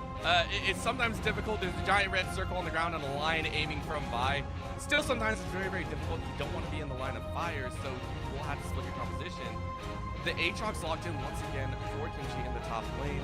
Again, late game, it did fine. The early game is where we're worried. It's not going to be that all-important jungle, though. It is the ball bit that was banned away, so maybe a simpler time, maybe better training patterns. Time will tell. Yeah, well, we can start by looking at the full compositions for both these teams here. Meme City, we touched on it, cut and dry. They're looking for the team fight. It's exactly what USC did to them last game, with the difference that Vi a lot more single target, but an even better ganker than J4 in the early game. So look for defragmentizing to be all over the map here. He did a great job on the Nocturne post 6. Now he can do it pre-6 here. And for the side of USC, their draft is a little bit different because not as much team fighting tools. Yes, you still have the Aatrox, the Leona, the Xayah, but that wasn't what won them the team fights last game. It was the Kennen that got banned away here, and Malzahar is no substitute for that Kennen whatsoever here. So I feel like USC, they're the ones now looking for that solo pick. Malzahar scales up very, very well, can absolutely burn through squishies and tanks alike, but it takes a little bit more time. And instead, we're looking at the jungler, the substitution, or the starter coming back in for the substitute here to really make things happen with this Qiyana, to find the Orianna, find the Misfortune before the fight kicks off properly. Yep, gotta take a chance, gotta switch it up, and these are the champions they have opted for. A little bit of a swap in the jungle shouldn't mean too much, as my eyes and the observing view is on Shovu, the Leona that did so much work prior. May or may not be looking for a level 2 once again. Battle lines have been drawn, as USC will rep that red side. Most notably, Bird of Sand going with that all-important crystal in the mid lane. No real sustain outside of the rejuvenation pots. Ooh, and this is the thing you can do with Malzahar here, which is you go into that futures market rune, the inspiration tree, and you're just trying to survive the first couple of waves here till you get enough gold to go back and straight up buy a lost chapter. It's a little bit risky in the early game. If you die, if you get set behind, if you get zoned off the wave, you're in for a very rough spot, because that mana crystal is not, that sapphire crystal is not going to help you at all in terms of trades, in terms of trying to last hit. But once you pick up the lost chapter, because you have that futures market rune, you will effectively have infinite mana, infinite push, and then you can start trading against this Orianna, and you should win in that sustain mode. Buffs have been started. Defragmentizing, of course. I almost thought that they were going to answer with a little bit of a level 2 gank at the bot side. Won't happen, though. It was a one-time thing only with the J4. Still, though, it was one of the things that really did give a lead over to Humbler and Shoju, even though it was taken right back by Caspian. That level of aggression really, I want to say, snowballed the pace of the game to ridiculous extent. Oh, definitely. And they can continue to do that with this Misfortune, with this Amumu here. I mean, Misfortune has a very favorable matchup into Xayah in the early levels here. You can even outrun a lot of times the positioning of those feathers, and it's the Blade Call that does the damage for Xayah early levels here. So I don't think you need to throw a gank down from the side of Meme City, and from the side of USC. Qiyana's ganks aren't that potent early. You need sufficient setup. It's really once you start hitting 6 as Qiyana that things get very, very dicey. Your burst is through the roof. Level 2's hit on the bot side. Everyone getting their CS in, and those early games is going to be fairly quiet. Most notably, though, in that mid lane, Trigger had gotten some good damage. Hop on mid. And probably look for that to continue, right? Trigger in the early stages was pressured down. Did get, I think it was 2 kills early on. So Vertus hand. A win would be not allowing Trigger to do too much. But Kimchi, once again, getting slapped around a little bit hard on the top side. Yeah, and we saw this in game 1. Kimchi lost, the level 1s through 3, and then he somehow bounced back. So I'm not too worried. Instead, near the mid lane, a bit of a trade already. Also hop away to safety there for Demon. But I want to go back to the statement you said that, being able to suppress trigger is a win for Bird of Sand. Bird of Sand doesn't even need to win his lane. He literally just needs to survive to buy his first item. And that's good enough here. Oh wow, my bot gosh. lane. Well, that was a trade unexpected. What? And at the end of the day, Caspian pays for Bard for use engage. Yeah, had to burn both heal and flash there, but Humbler had to burn his flash, and they're trying to set up for this dive to come through. They can do it. Caspian so low. Yeah, they're just going to go for it. In goes Kiana, gets one trade of the ADCs. Or at least an ADC in support. Humbler taking very, very low. Flash in, a cleanse, and that's a kill. Bard for you cleans it up nice and pretty. I feel like we've seen this before last game where Bard just goes in. He knows how much damage he can do on this Amumu. And again, Amumu has not been nerfed yet. It's 11.19. His Q cost is fairly low, so he can afford to do that. The initial dive, good. I mean, that's first blood. You trade 1 for 1. It's support for AD carry. But 2 for 1, not worth at all here. And Caspian not even getting set that far behind in terms of CS. Majority of that wave didn't fully crash. So Caspian going to be happy to soak that one up. Yeah, most notably though, Demon. Game 1, it was defragmentizing that was ahead in the jungle clearance and jungle leveling. This time around, Demon is even, right? Even with a kill, has been able to see us up properly. So that is something that I do want to kind of keep my eye on. I want to see how well Demon can manipulate these respawns of the camps, how well they can track defragmentizing, and keep that Vi away from making those all-important level 6 games. Yeah, Vi doesn't need 6 to gank. She can gank before that. They're trying to bait here, but Shobu, I think they suspect something's up here. They're not throwing out the Zenith Blade, and defragmentizing, he's even hiding in the bush. They're just straight up walking here. Yeah, because there are no flashes, and there's no heal. They're gonna send it, but Okay. that's a 3! That's a 3-man root! Humbler humbling them all! I said it before, but that's a triple straight into Humbler's hands! Oh my lord! Meme City meme on themselves and gift over the lane. Oh, bro, can you understand my confusion when I saw the setup for that play? It's risky. Leona has so much CC under the turret there, and even worse, the fact that she can set up for that blade call. When you start seeing the feathers flying out there, that's a sign. You do not call for that goal there. Vi's wind-up time, how slowly she goes in, unfortunate. And now they've set defragmentizing behind when they needed to look for ganks elsewhere. All right, well, here we go. Top side, Kimchi getting a little bit of help. Demon watches as that Thunderlord is going to be called down. That's a trade of ultimates. Jim Ball getting away with the flash, but I mean, it doesn't matter about top lane. No one cares about top lane right now. Let's just watch Humbler be crazy and watch how the rest of NCT try and come back. Oh, bar for you here. All right, well, that's a good way to do it. Shobu's got nothing in the pocket. Hey, it's nice. It feels good. Who's going to pick it up? It's granted to Trigger once again, the main man that has made some plays with that shockwave. And I'm going to blame that partially on Bird of Sand for not being the missing there. They weren't expecting the collapse to come through. That doesn't excuse Shobu roaming out on their own that deep in, though. And unfortunately, USC ends up giving away some of that lead. They're going to give up first Dragon as well. And now Humbler has to be a little bit careful. The dive didn't work when Shobu was there. But no Shobu, no safety.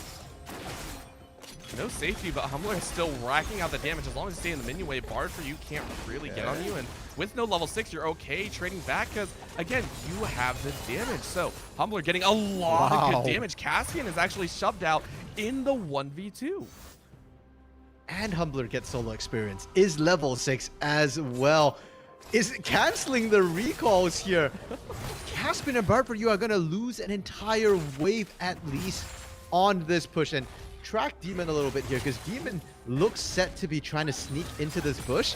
Maybe try and get level 6. Okay, they're not. They're still hunting Bard for you. Holy cow. They don't need to worry too much, right? Here comes defragmentizing, but I don't think you want to trade this. In comes the Vi over the wall, gets a very nice punch, and is going to get about 50% HP down. But I don't think more than that is going to come out. Now we transfer straight towards that top. Again, the Observer apparently is telling us something is happening as we see the flash burn from Kimchi. Okay, Jim Ball getting a bit of revenge. Yeah, that's dangerous for Jim Ball, though. His ultimate's still down. Kimchi's is back up right now. Just came up here, so Aatrox will win that trade bot side. Again, Assault and Battery available. Oh, and the flash means the Featherstorm is out. Nice stun into the Assault Battery, but they get the kill. Demon is allowed to pick it up. Now Shobu gets a stun out. One more feather goes high, and Trigger is going to walk down. That does force a flash out of Shobu, but they got what they wanted. That is the kill. Defragmentizing not going to be allowed, and USC put another few on the board. Now they go in with the hook, though, and Caspian is allowed a single kill in Retribution. Every time I want to praise somebody, I feel like they didn't immediately proceed to do something that makes me go, Shobu zoned out multiple members on that fight. It's really what allowed Humbler to get that 1v1 with Defragmentizing, who had already taken damage. That was amazing. Shobu then proceeds to stay with no health, gets caught. Less amazing. Balance in all things. So, bot lane maintains its state for now, where Humbler is incredibly strong. Bard for you, still doing pretty well here. And I want to see Defragmentizing get some successful ganks off. It's been a little bit difficult. The setup has not really been there. They looked for the ganks early. That early tower dive really set this vibe behind. And now, that bot lane gank, they didn't have vision. They didn't know Demon was coming, and they're losing control of the mid lane as well. Bird of Sands' early lost chapter guaranteed that shove early. Solid play from them, and as the wet noodle fight on the top side continues, the CS couldn't be more start. Kimchi once again down 10. With Bard for you only level 5, fighting in this Rip Barrel pit. Where's the backup? That can be fun, and they get the grass. The nether grass is easy kill. Bird of Sand makes it a Bird of Prey play, and Kimchi is going to zone out too, as they are going to start this up. Trigger is not close at all. Yeah. But I think it's enough time. It is enough time where they say, we don't want to challenge it too hard, and they're going to wait to bait it. This is going on a bit longer than I think anyone likes it. They're just going to dunk it down. They kill it. Remember, you're a squishy assassin, and it is down to just a single lick of HP. Who gets it? Trigger does. All right, Trigger with the pull. That is going to be the Space Aids taking it home. Bird of Sand gets one, is going to get flashed after, and they should be able to chase it down. So MCE get a huge chunk of gold back, as that's going to be the slap of the paw. Jimball takes the kills as Humbler takes the tower. What happened to Caspian? Where is Caspian here? Well, all that was happening topside. They're fighting over Herald. Herald helps you take turrets. USC goes, we don't need Herald. We'll just take your turret anyways. And they're fast dropping Herald into the mid lane. Granted, not that much more time before the plates expire here, but they're not going to be able to take this turret down. And USC, despite losing the top lane fight, still managed to find themselves gold, and even worse, it's all local, solo gold onto an already fed side. At this point, Humbler is the start. Humbler is in the spotlight. 312, 400 gold at bounty, but it's all about that curse.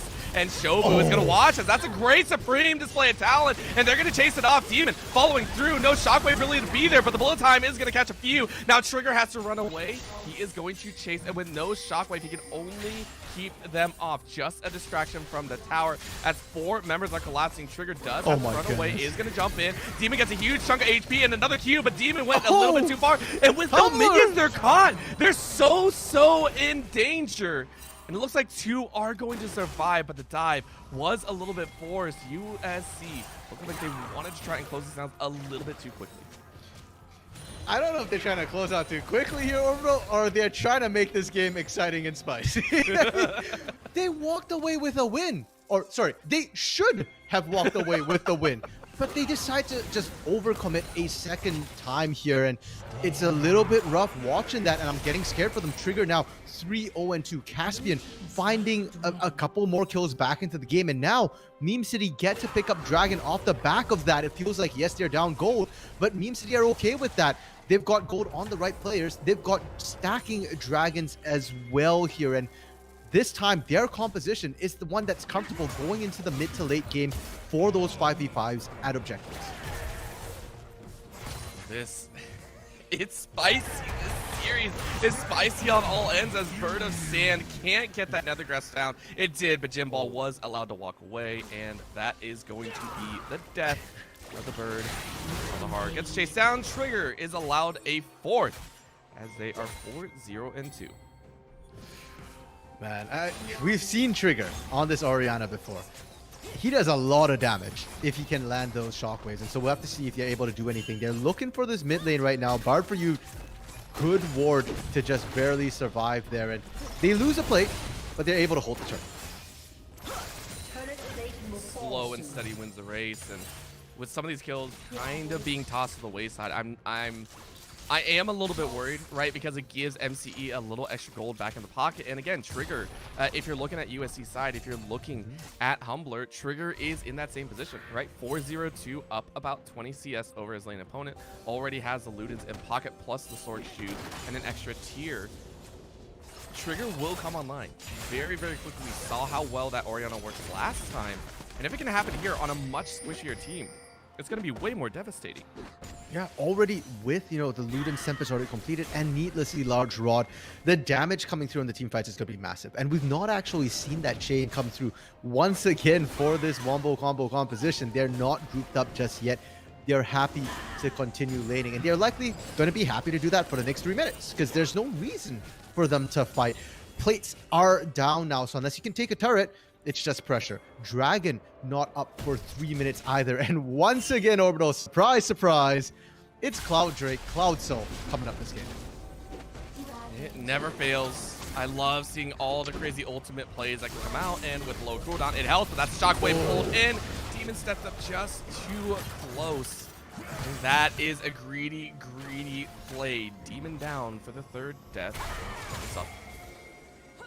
It feels like Demon isn't quite as warmed up this game a little bit. The Qiyana's been very highly volatile, and it's not what you want to see from an early Qiyana here. You want to be getting the kills without dropping the deaths as well, because when you're starting to die this many times, what I'm worried about for Demon is that you're under leveled. You're the level of the supports, and you're not going to be able to burst down the priority targets, the Orianna, the Misfortune here. And granted, Misfortune isn't exactly a standard AD carry in that she's not all about the constant autos, but she still is an AD carry, still a physical damage carry who will provide sustained damage and needs to be taken out quickly and early in fights. A little bit of a rotate. Bard for you sticking close to Trigger's side, which is their bread and butter from last game as well. I think they did this for about 5 to 7 minutes, just rotating around. Trigger was like, hey, free kills, and Amumu was like, yeah, let's do it again. So, it's a nice pairing to have. That is their battery, to say the least. If they can continue doing it, it will propel them into a leading point. As long as they catch one at a time, as long as they don't actually catch too big of a fish. Yeah, and it's worth noting as well that Meme City is down gold right now. We're talking as if they're winning, but they are actually down gold ever so slightly. USC, however, the reason why they feel like they're behind is because they've been kind of on the unsuccessful end for the most part. They're proactive. They're trying to make plays, but a lot of them have backfired in the recent, 5-10 minutes here. And I'm worried for them if they're trying to fight an objective as well. They don't have that team fight composition. They are looking for picks with this Malzahar, with this Qiyana. There is a moment when you're in the pit where Qiyana is absolutely deadly. The supreme display of talent can just catch almost everybody. There's only a small space in the middle, but there's no one to really take advantage of that. Now, TP coming in behind for this Herald. And they're going to give it a shot. And remember, Jimball is not joining in. That's going to be the Soul Thread landing on one. The Maya is going to try and channel it, but that's just going to be a slaughter. Now fall through with a few more. A great curse from Sad Money locks them all up. But again, the Qiyana rules in the pit. That is going to be 2. Can they follow up with a few more? The chances on the other side is Trigger and Bird of Sand actually nets a win. And now can they get a little bit more? Jimball teleported in a little bit late, but Demon is still alive. One more slap with the Bear's Paw, though. Nets that kill. Caspian is going to get drawn back in. Kimchi with the red buff is going to try his best to 2v1. Can the Aatrox do it? Can't get over the wall. So that is going to be the finisher for all that USC did early. MCE actually come out with a 2-for-4 win. And this is going to cost them a lot. First of all, it's worth noting, USC did get the Eye of the Herald. Demon did last hit it, did manage to smite it away, and Kimchi picked it up. But they lost kills. They're about to lose dragons. And a Herald is nice at this point in the game, but this is so point for the side of Meme City. It's faster cooldowns to their ultimates, and Caspian on this Misfortune. That positioning for that ultimate was picture perfect. If we had replays, I'd want that replay on loop because it looked so good. Now you're giving him the ability to use more bullet times as well. Meme City are in heaven. They have stacked all of the global pressure in their favor at this point. That 1k lead means nothing, right? They won that back already in the stats they built up, right? A Cloud Drake, an Ocean Drake, and a Mountain Drake. All they need is a little bit of attack damage, but of course they only can get 3 out of the 4. They're going to be fine, right? They have no worries in defragmentizing, right? This is the same situation as last time. As long as you get the ultimate off, as long as you at least zone 1, you do enough for your team. We saw how strong the rest of the team is. Let's see if they can continue. Still 2 towers down. 3 outer towers, though, all very low for USC. So it's freestanding gold right now for MCE to pick up. Yeah, they're low orbital, but they aren't down yet. And Meme City has struggled a little bit to try and push these turrets. Bird of Sand has done an amazing job with his Malzahar, just constantly clearing out waves. It's hard to push into him. And Humbler has done the exact same on the opposite side. As long as they can match Kimchi up against Jimball there, they should be fine and should be able to hold these turrets. It's really on Meme City to try and figure out what and how they want to crack this turret line. And let's not forget, USC still has Herald too. So if they ever leave Kimchi alone, he can very quickly take a turret with the help of Sheldon. That just kind of makes me scared, right? Usually you see the jungler with that Rift Herald, but we keep forgetting a good chunk of the Rift Herald is actually it gives you better 1v1 trading, right? That actually is a win if you get it on your top laner. And it's something that a lot of people just don't utilize, I feel, often because they want the ability to rotate the Herald whichever lane they choose, right? But in this case, Kimchi is going to love it, right? He's going to always be looking for that split push, always going to be wandering around looking where to drop it, and we finally see that top lane. I think it was top lane. Top lane was down, and that's going to be a jump in. Defragmentizing caught on the wrong side, and that is just all you need. A nice buffer, though. Actually got out of the sun, but, I mean, the damage is still going to come through. That is going to be a kill in Demon's pocket. And Eye of the Herald Orbital still in Kimchi's pocket. Like you said, still available for this particular push. And I want to highlight the engage options here. Nethergrass, up and available. Solar Flare, also up and available. Where on earth? What are they? They don't care. Humbler is able to pull out that very, very quick cleanse, and he flashes out. Now he's going to possibly draw back the feathers, and they catch Jimball. The bear caught in the trap means a death on the back end. Aatrox is cut down. A Mumu is going to be sent back into the coffin, and that is Humbler taking a 5th. MCE went a little bit too deep and are going to pay oh so heavily for it. What is this 5-hit play from USC there? No, they baited them out with the Herald. I was a bit like, why on earth are you leaving the mid lane when you're dropping Herald? But it's for this. It's precisely for this. And Meme City, that was a 4v5. They had to engage to try and stop the bear, and they pulled the trigger a little bit too soon. It's going to cost them. TP's coming in. They're trying to steal this away. Remember, Baron was the thing that almost messed up MCE, and it might be the mess up for USC. They're very low. Spike comes down. They do get it, but how many are going to survive? They're taking out one. They get one in the back line. Trigger is not going to get jumped on. Demon taken very, very low. Has to flash play, but still slowed up. That is going to be a Q. And the silence, as Bird of Sand does have that Rhyolized Crystal Scepter, and that is going to be enough. They live with 2 alive. Actually, I think it was... I don't think Shobu lives, so it is only 2 Baron buffs in their pocket. Plenty to get a push down if they can. Shobu got out. Shobu hid in the back of the pit. And Caspian and Trigger were trying to stop the bases, trying to find kills in the carries. Leona gets out. Is it that big a deal? Not at all. I mean, it's the support here.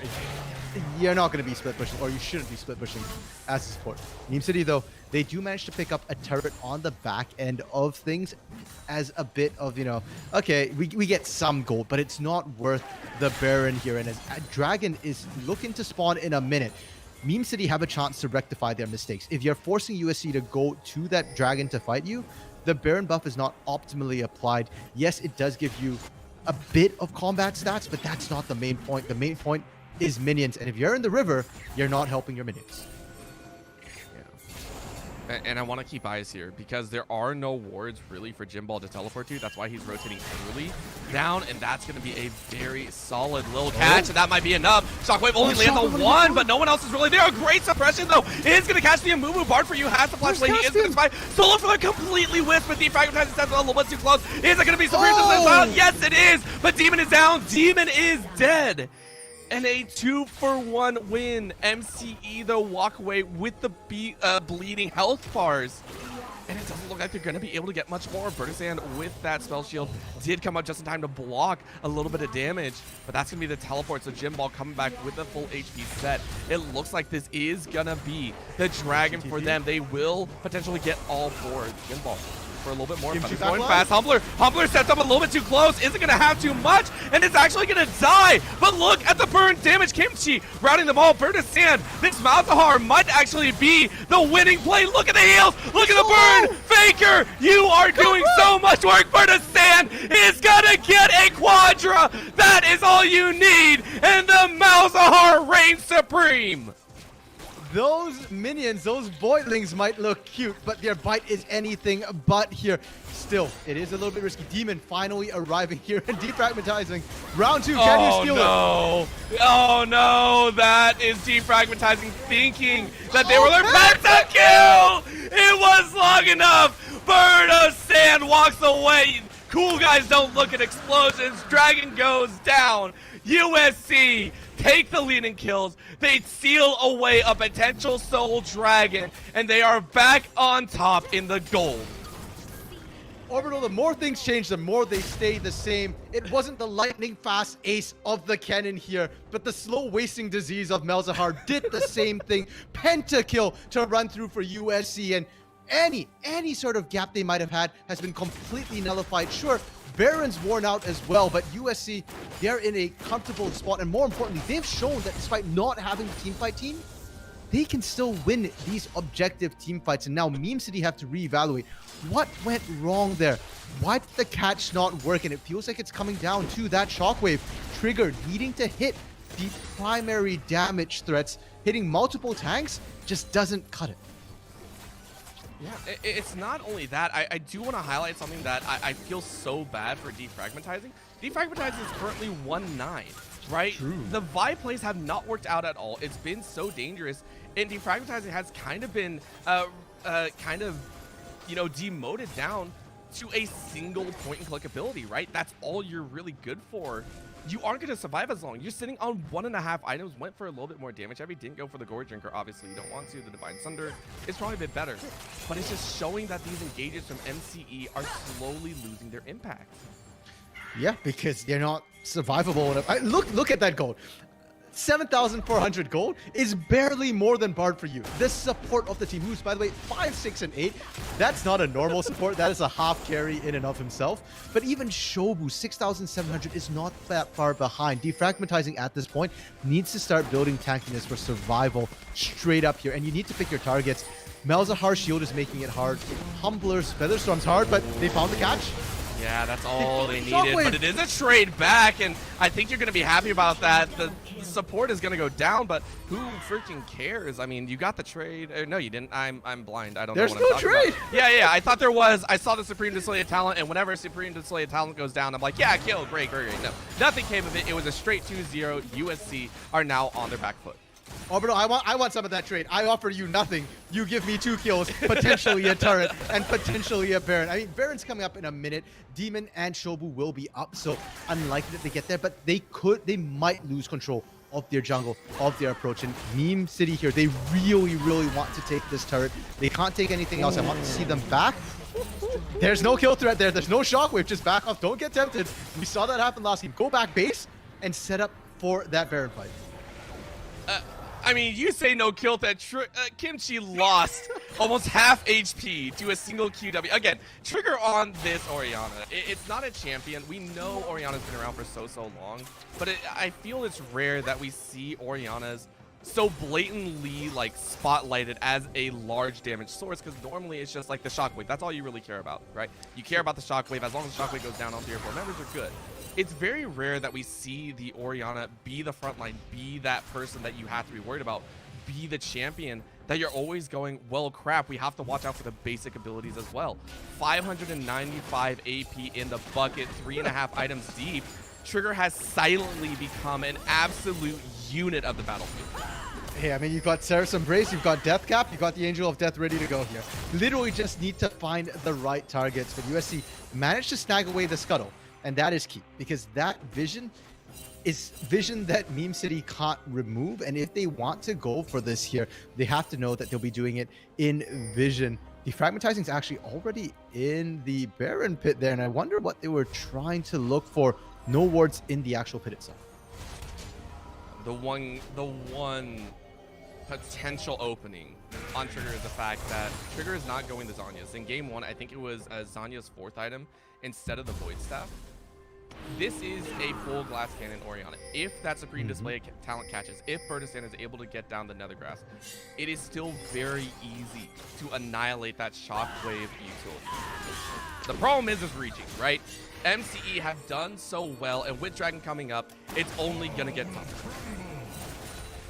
I almost feel like for Meme City right here, you might just want to turn and burn for the Baron. You can give up this Dragon. It's not that big a deal here. You've already got 3 for yourself, and USC only have 1. They're not going to get so anytime soon. But if you stick around, if you go for this poke war, Zhonya's having to be blown early is massive. Oh, that hurts. But what's going to be really interesting is Demon is on the flip side. They're going to look for the bans. They find one. They only catch Leona, though, and Humbler is going to go up. Remember, this is Humbler that we're talking about. That's going to be a 2-man stun. Can they get a little bit more? They're just diving. But look at the back line. That is going to be the Nethergrass. And they're running. They wasted so much on a single ADC that they forgot about the rest of the team. USC say the bait was good, but our damage is so much better. Trigger leaves with a double kill, but they will lose their 2nd chance at Soul in a row. Although we talk so much about Trigger hitting the power spikes, but let's not forget Birds of Sand right now with that Leandries, with the Rylai's as well, is melting tanks. And sure, Humbler is dead, but Malzahar has so much sustained damage. Again, with that 5 Voidling stack just absolutely chewing through everyone here. And Birds of Sand health was completely, utterly untouched. Now, 2nd Dragon picked up. USC can just look to reset here, potentially send Kimchi to just split push, and they can threaten Baron. With a Malzahar, with a Xayah, they can absolutely just burn through that big purple ward. Oh no, this is going to be a second one. Birdisan, though, having to turn away. We were going to take a look at the gold, but Birdisan might be giving it up. Jim Ball. He's fine, he's got Rylai's. Yeah, he's going to sprint away, but he turned around. Oh, he turned! I don't know why you turned, Bird of Sand. Oh, you were out, my friend, and they might chase. Baron is definitely up, but the rest of USC are going to sprint there as well.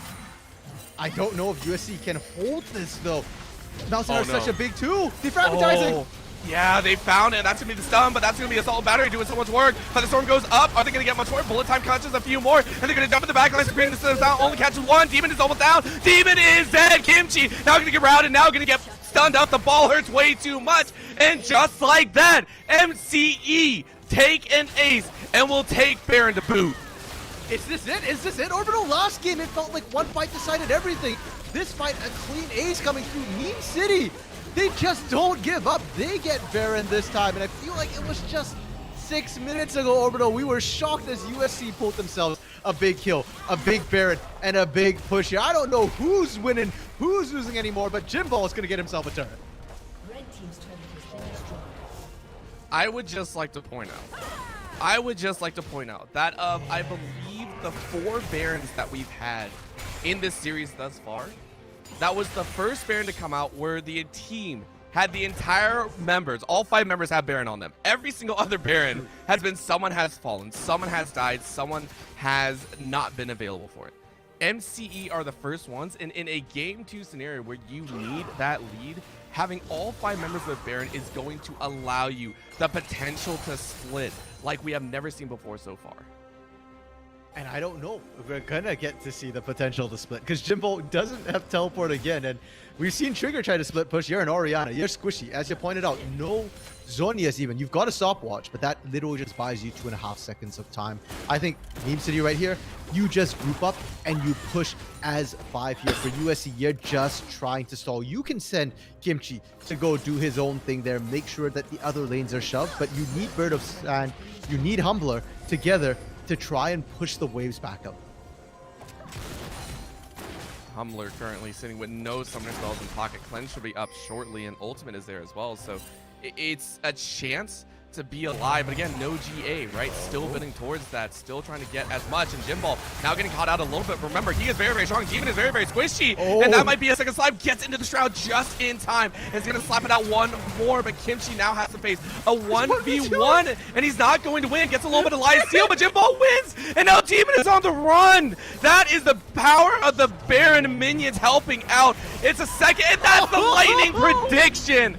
Thunder strikes once, and down goes Kiana with bottom lane inhibitor open. It looks like they're just going to follow through. It looks like they're just going to take it home, and that should be game 2 MCE with everything in their court. 25 seconds left until Kimchi comes up. Malzahar just stands there. Yeah, that was a little bit of a bait. Couple little throws. Bartizan is going to come in. That's going to be the wombo combo extraordinaire. Humbler goes up. Isn't going to get much as a bullet time straight through the HP. Is going to survive, but I mean, really, that's just icing on the cake. Participation trophy for Humbler, patting the KDA. Now it's finally gonna fall, and that is going to be game MCE, Meme City Esports. Take game number 2. Not convincing. Neither game has been convincing, but a win is a win if you're counting it here. But are you not entertained, Orbital? These games right now, they blow my mind with how back and forth it is. And if game 1, if we, chalk that up to a lot of people throwing a little bit, getting caught up for overextending, it was still kind of case in game 2.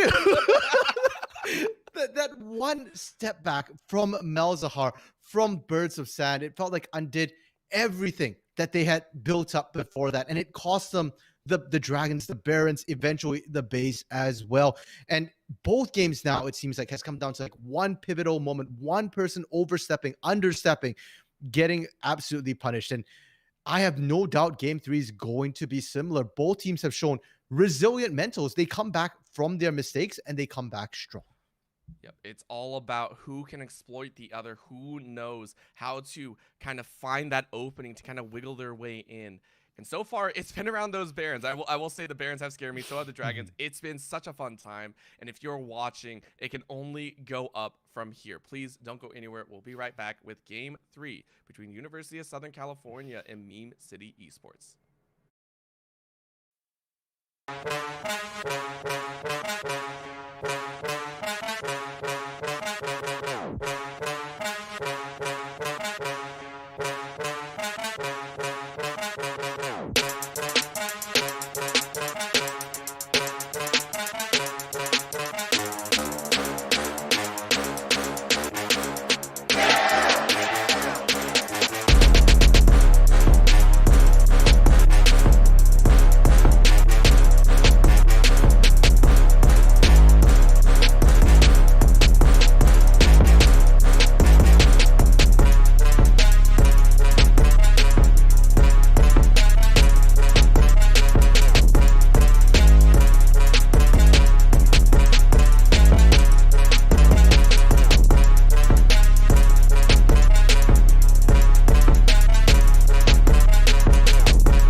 We are back, ready to go for Game 3. It has been an action-packed series, and if you guys stuck with us all the way from 8 o'clock, we thank you, because this is defining who comes out as Rank 1, who is sitting at the top of the division.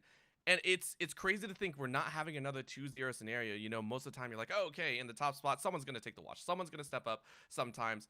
These teams have known defeat, and they know how to claw back from it. They know what it feels like to bleed in a series, and they know what it takes to come back and take that W. Coming in here, it was MCE's win, but by no means was it easy.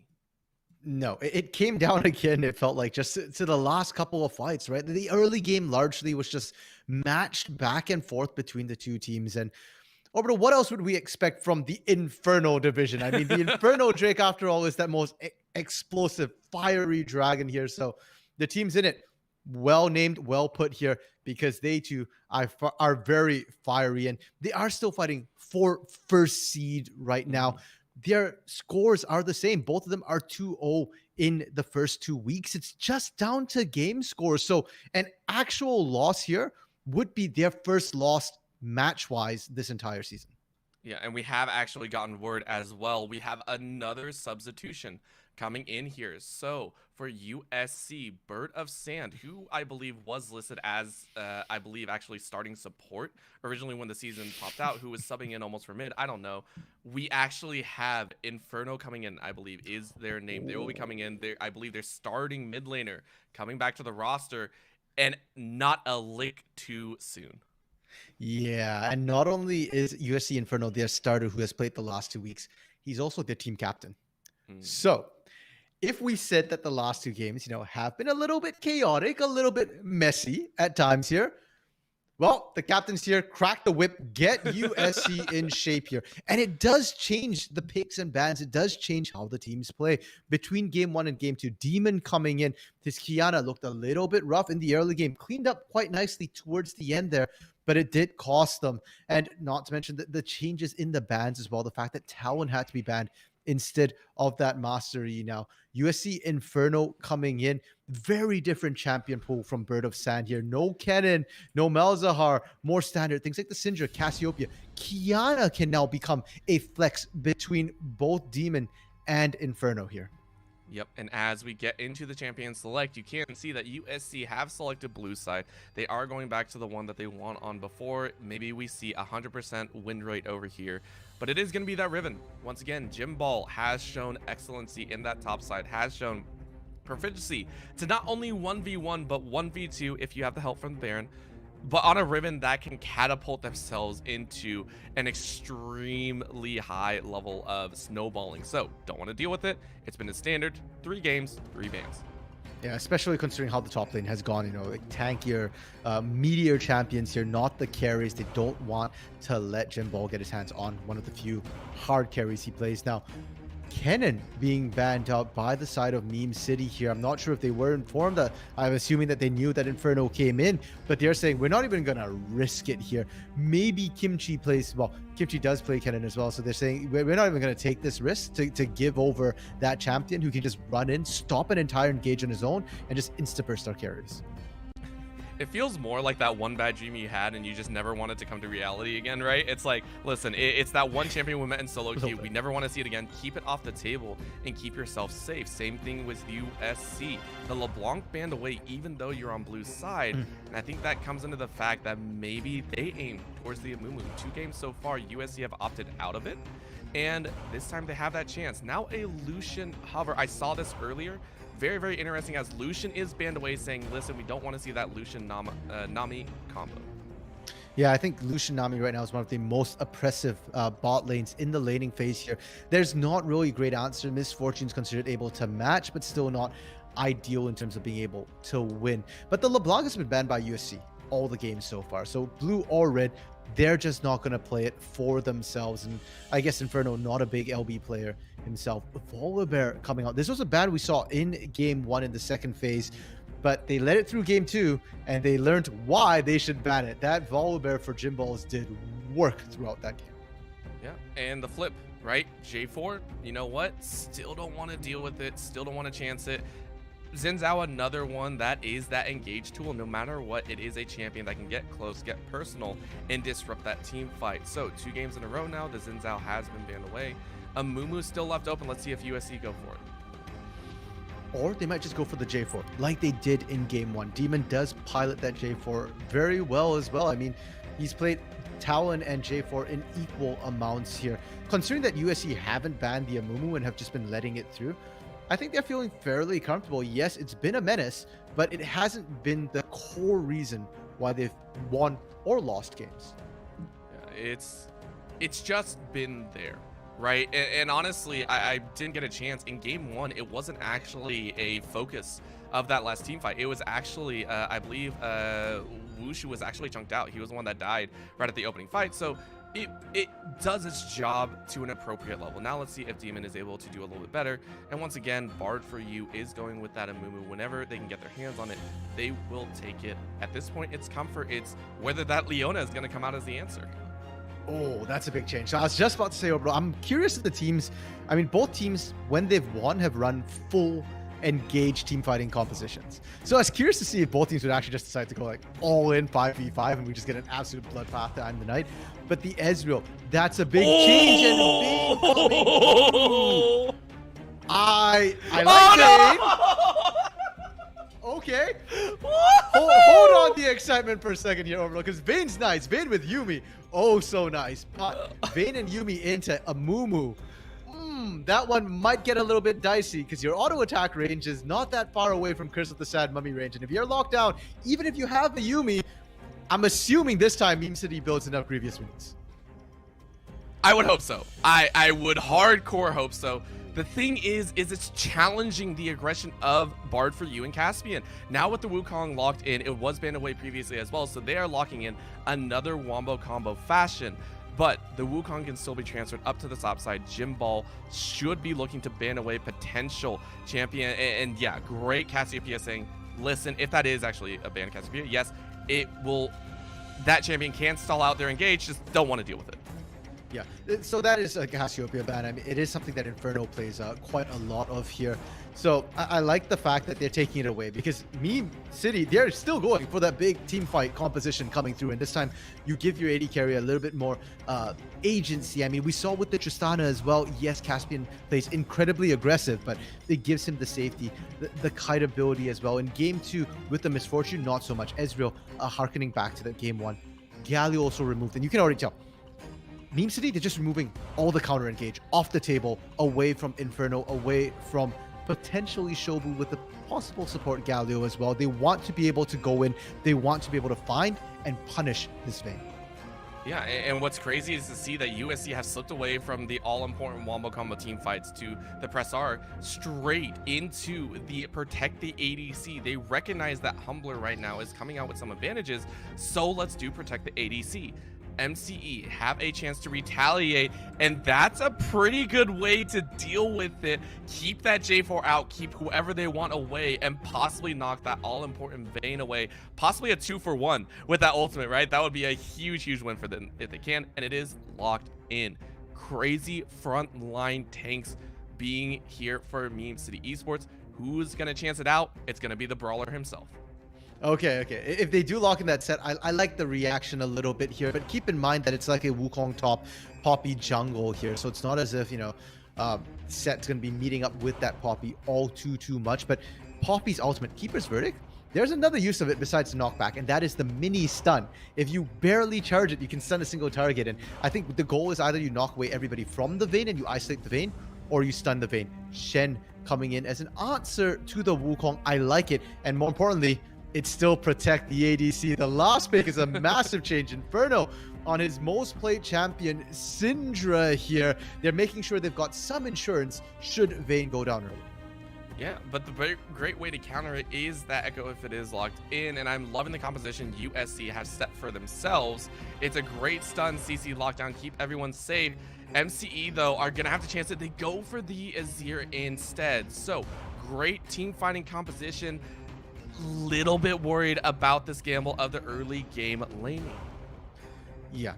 For Meme City here, they went for full team fight. Azir is not necessarily who you think of for full team fight, but he scales amazingly well. The Sand Soldiers, if you're going lethal tempo, will absolutely shred. If you go Comet, for example, or Airy for some strange reason, which happened, I think, at Worlds. Or was it Worlds? No, I can't quite remember when I saw the Azir with the Airy come in. Unusual. But should you see that with the Azir, they're going for lane dominance. And Azir into Syndra is not exactly a counter matchup in favor of one or the other. Azir has the slight range advantage, therefore he has poke advantage, but Syndra, if she can land the stun, can all in and punish the Azir. So it's a very volatile lane, and that once again brings the junglers into the forefront here. Demon, with this J4, was not as successful on the Kiana in the early game, fell quite far behind, but this time, with defragmentizing on the Poppy, not as strong a ganker here, USC have an opportunity once again to try and take control early. Yeah, it's such a strange challenge, but what my eyes are going to be drawn to is this bot lane. Twice in a row, we've seen some crazy action occur. We've seen a triple kill in both games as well. I just want to point that out. Different scenarios, granted, vastly different scenarios. One of them was a straight up 3v3 team fight. The other one was a tower dive that went completely awry. And with the Vayne, if that triple kill happens again, if we get that gamble, if that gamble pays off, it's way more dangerous for MCE, right? Like that, you cannot dive this and mess up. No, and even worse is the fact that Yuumi brings 2 combat summoners. A lot of times we're used to seeing, 2 flashes, 2 combat summoners. This time, you got 3 in that bot lane. So sure, Yuumi's not exactly Leona in terms of providing CC, but you bring an exhaust, just as good. You bring a heal, that's more health as well. And if Humbler gets a hit on this Vayne, as you were alluding to there, Orbital, you can't gank it with the Poppy anymore. You need to then bring down the Azir for the range, or you need to bring down Wukong for even more immediate lockdown here. Poppy takes too long to reach that Vayne to lock her down. Well, we're drawn originally to the Vayne. I want to draw it back. Trigger with the Comet is going for a little bit more poke oriented, maybe not that lethal tempo style, realizing that they're probably not going to get in range against Inferno and Humbler to really lay down any, I want to say, continued damage. Do you feel this is the right choice? Do you feel that against this incoming substitution and the team captain that it's going to be enough to lock down the Syndra? Yeah, I do generally prefer Comet Azir. I think lethal tempo is a little bit overkill in most team fights, and you only really need to run it if you are pretty much the only source of sustained damage on your team, which isn't the case. Caspian has this Ezreal as well to be able to pump out damage, so no need to index too heavily into that. And you're trying to get lane control a little bit here. You were kind of saying it yourself too, bro. Oh, the early game's looking a little rough. Yeah, so you want to make sure that you've got some sort of control into the lane here so that you don't just get run over and then never get a chance with this Ezreal or Azir to scale. I'm just so interested, right? We've had such a great team fighting orientation for so long, and they just hard swap it out, and it's I don't know how else to put it, right? Like, to me, if you can pull it off, it shows great versatility, but usually if you index so heavily in the other direction, it's a little bit too much sometimes for your players to handle, and it's difficult to pull off. So I'm just so curious if they can win it, if they're going to be able to pull it off. Most importantly, I want to see Kimchi come out with a significant lead with this Shen. You have the possibility of it. And if he can, that Shen is going to be so pivotal in some of these team fights. Yeah, I don't know if Shen necessarily wins the lane against Wukong here, but he certainly stops the aggression. And once again, if Kimchi can win, it's just icing on the cake. You didn't necessarily pick the Shen to win. You picked it mostly for the shielding, for the cross-map play, to allow Humbler to play up aggressively. But at least for now, so far, Kimchi seems to be winning out that early level 1 trade. It's a nice push as well. You can see the wave stacking, and honestly, if this wave can crash, I'm not sure if Jimball is able to pick up the entirety of it. Bot lane, of course, we see a little bit of poke going back and forth. It's so annoying for Bard for you. This is one of the ways that you can be annoying in the lane matchup, I feel, is just consistently staying in the middle of your wave and not allowing Bard for you to do anything. But the trades in mid as well. This is something that we'll see over and over again. Inferno trying to get a health advantage. Interesting aggressive roam in from Kimchi to get vision. They know where defragmatizing is, and Demon managed to sneak into this bush here. I don't think he got, I'm not sure he got spotted by that ward. I know that the sweepers was proc there, and I'm assuming that he went the long route. So, unfortunately, Wave just not in the right position for a gang. Yeah, it's hard to do that, and I think Bard for you and Caspian were right. That wave was way too large to try and jump in on, right? No reason to do that. Defragmatizing, though, with this Poppy, has soaked up a decent amount of XP and is now meeting Demon in the jungle. A little bit of a pop. About 40% HP. You know, percentages are a little bit rough when we can't see the actual health bars, but it's enough, right? Defragmatizing has found the first right and is going to be able to pick up that top lane scuttle. Yeah, no real kill threat, unfortunately, because Caspian and Bard for you were shoved in. If they kept chasing, Humbler and Shobu would show up first, and then it become a 4v2 at that point. But look at Inferno's health here.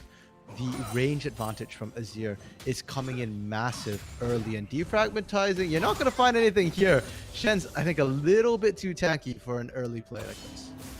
Yeah, these junglers, it's so interesting to see when junglers tend to go for the ganks, right? Both ganks so far have been in massive waves in their favor, and the opponent is just not going to dive that very quickly, right? So both of them have shown at least. This time, though, it is going to be Demon picking up a few extra CS deep into enemy territory, clearing out those wolves. And it's going to net a little bit of an advantage, potentially level 5 off that game. I like to think of invades as counting for double here, because not only are you picking up the camp, you're denying it, and they wrapped around. Yeah, and Trigger actually flashes down towards his jungler, heads up play to get out, and Demon is not going to enjoy that rebuttal. Great electrocute. I didn't even get to notice that, but now they're going to call the teleport. Inferno doesn't have Scout of the Week up, and the call of the double teleports is just going to be a deterrent. So Jim Ball says hello, but the health win to MCE means Trigger is going to be able to poke out a little bit more. Inferno didn't take too much damage. Most of the poke went down onto Demon, so he's just going back to the jungle. He'll be able to farm up. More importantly to me was the double teleport from the top lanes. The fact that Jim Ball, they're about to hit 6, and Jim Ball doesn't have another global. Kimchi's about to get Stand United, so he's going to be more than happy to blow the TP and then still have lane or map dominance here. You can still look to make some sort of dragon play either off the mid or bot lane. And considering Humbler has actually stayed even in CS, this is working drastically in USC's favor, I would say, right? Against a Vayne, as long as Vayne CS as well, you win. Ezreal's whole job is to poke out and win laning phase very, very well, and it's just not happening right now. Bard for you can't get in for any poke. He's only being able to CS, and we don't see the usual aggression. So now we see Kimchi on the top side dashing away from the Poppy, and every gank is being denied. This is probably the quietest early game we've had thus far of all 3 games. I blame it on the bot lane, because it's always a party in the bot lane. If we saw party in the mid lane, not as exciting. Wrap around from defrag, try to. Yeah, they're going to give it their best shot. That's a nice electrocute and a flash straight into the second proc of the Cyclone. Down goes Kimchi. First blood to Jim Ball. Again, Kimchi still has Stand United here. Nothing took that away. So if you want to try and make a cross-map play, it's still possible. But Demon was topside and was found out by defragmatizing right now. And because Inferno had just based as well, they should lose this Scuttle Crab. Honestly, RMC, if you told me that Electrocute Poppy was going to be able to win out this early game, I would have been a bit skeptical. I've seen it before, but to see it play to this degree and have this much success in some of those early game damage trades, it gives me hope for MCE. Even if their bottom lane isn't ahead, it still gives me hope that it's going to be a really, really tight fight. Yeah, at least in the early game. I think Electrocute is what most jungle poppies run right now, precisely because of that burst you mentioned there. It catches a lot of people by surprise, not to mention her range passive as well. Does do a little bit more damage. You can keep them there for the Q. Even better, that's percent health damage coming through. But it's been mostly the lanes. The fact that Trigger has pushed Prio a lot of times, shoving in Inferno here. The fact that Jim Ball actually had better lane control. We talked about the fact that the junglers, bad timing, the waves were always shoving out when they came by. Well, second time round, Jim Ball managed to set it up right to allow defrag to get 2 tries at that gank, and eventually paid off. All right, so level 6s are up par. I kind of got scared there. I was very, very interested, but they find a very squishy defragment who flashes out and then flash to follow. I think that was Inferno's a take, and Demon steals it away. Come on. As a mid laner, that's rude. I mean, they just wanted to secure that kill very badly. We'll leave it to them and their comms to pick out who's getting in trouble for that steal. But they do get Dragon, and it costs them. They have to take this Dragon right now because they blew 2 ultimates and 2 flashes for just the flash of defragmentizing. Keeper's Verdict still available, and again, it can be used as a mini stun for a gank. So Meme City, can they reply? Can they find an equal exchange off that trade? Herald is up. Jim Balls is in a good position with a freeze, and Trigger continues to control that mid lane. Trigger has also quietly been farming himself, even though the assist went to Inferno. I'm curious to see if that quality of the CS picked up has given him any sort of advantage. We're not seeing anything too much, which I feel doesn't bode well in the future aspects, but indexing towards, I believe, the Lost Chapter next will be a big indicator for the upcoming Herald. That is going to be a Mumu roaming over, so once again, MCE trying to fly out as soon as that level 6 hits. They're going to try and get this Herald and then try and break open either the top or mid, if you say. Yeah, and in this case, I almost think like dropping it top would be better because you want to basically put Kimchi in a position where he can't freely stand United, or if he does get punished. Now, junglers are both actually top side. It looks like defragmentizing is kind of chasing Demon up, but bot side, Caspian on his own has to burn Flash. Flash for flash from the ADCs, and I think that's a net win for Caspian, considering it's 2v1. Top lane, the junglers rotate up and safely hold off that wave.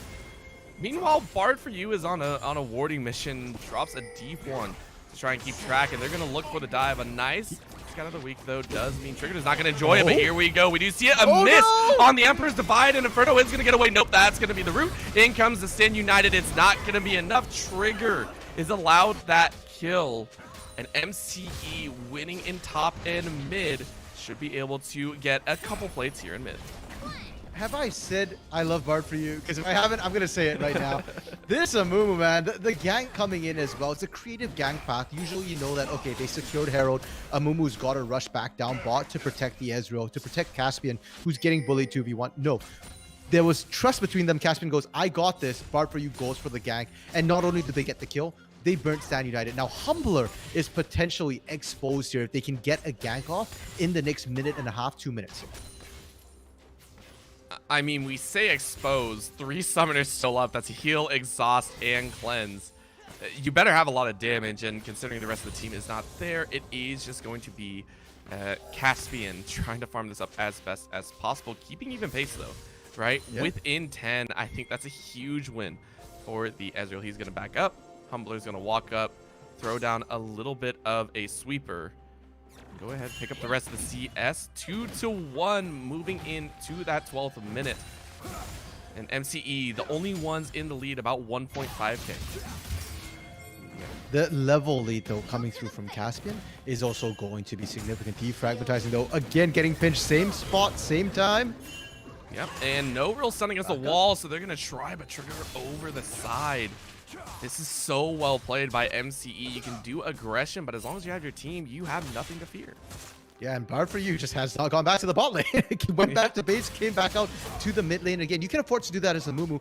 Your important thing is unlocking that ultimate. You're there for the CC here. So they're funneling experience towards Caspian, trying to get himself a bit of a lead to be able to later on get that edge over Vayne. Eye of the Herald still in the pocket of defragmentizing as well, and a minute and a half before plates drop. Oh, Jimbal wants it. It's on a sliver, and Jimbal, you can see he was dancing. He's like, come on, I'm up a full item. Just let me take this last plate. I think he should be able to get it, right? Recall coming in from Kimchi. Dragon up in a minute. So everyone wants to get their item advantages. Everyone wants to be in position. Actually, Kimchi did teleport in, so believes that Stand United will be up in time. Yeah, and probably will be very close to if it's not already up.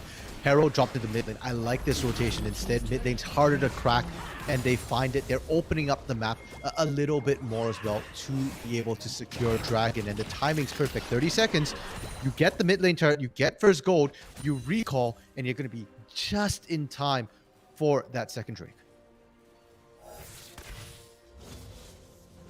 It's so crazy, right? It feels like the game is moving at a snail's pace, but it's really that this is the regular pace of a League of Legends game. I feel, right, with how crazy it's gone in games 1 and 2. This is supposed to be a regular pace game. You're supposed to see teams kind of taking calculated risks, but because it's game 3, it's accented so much more.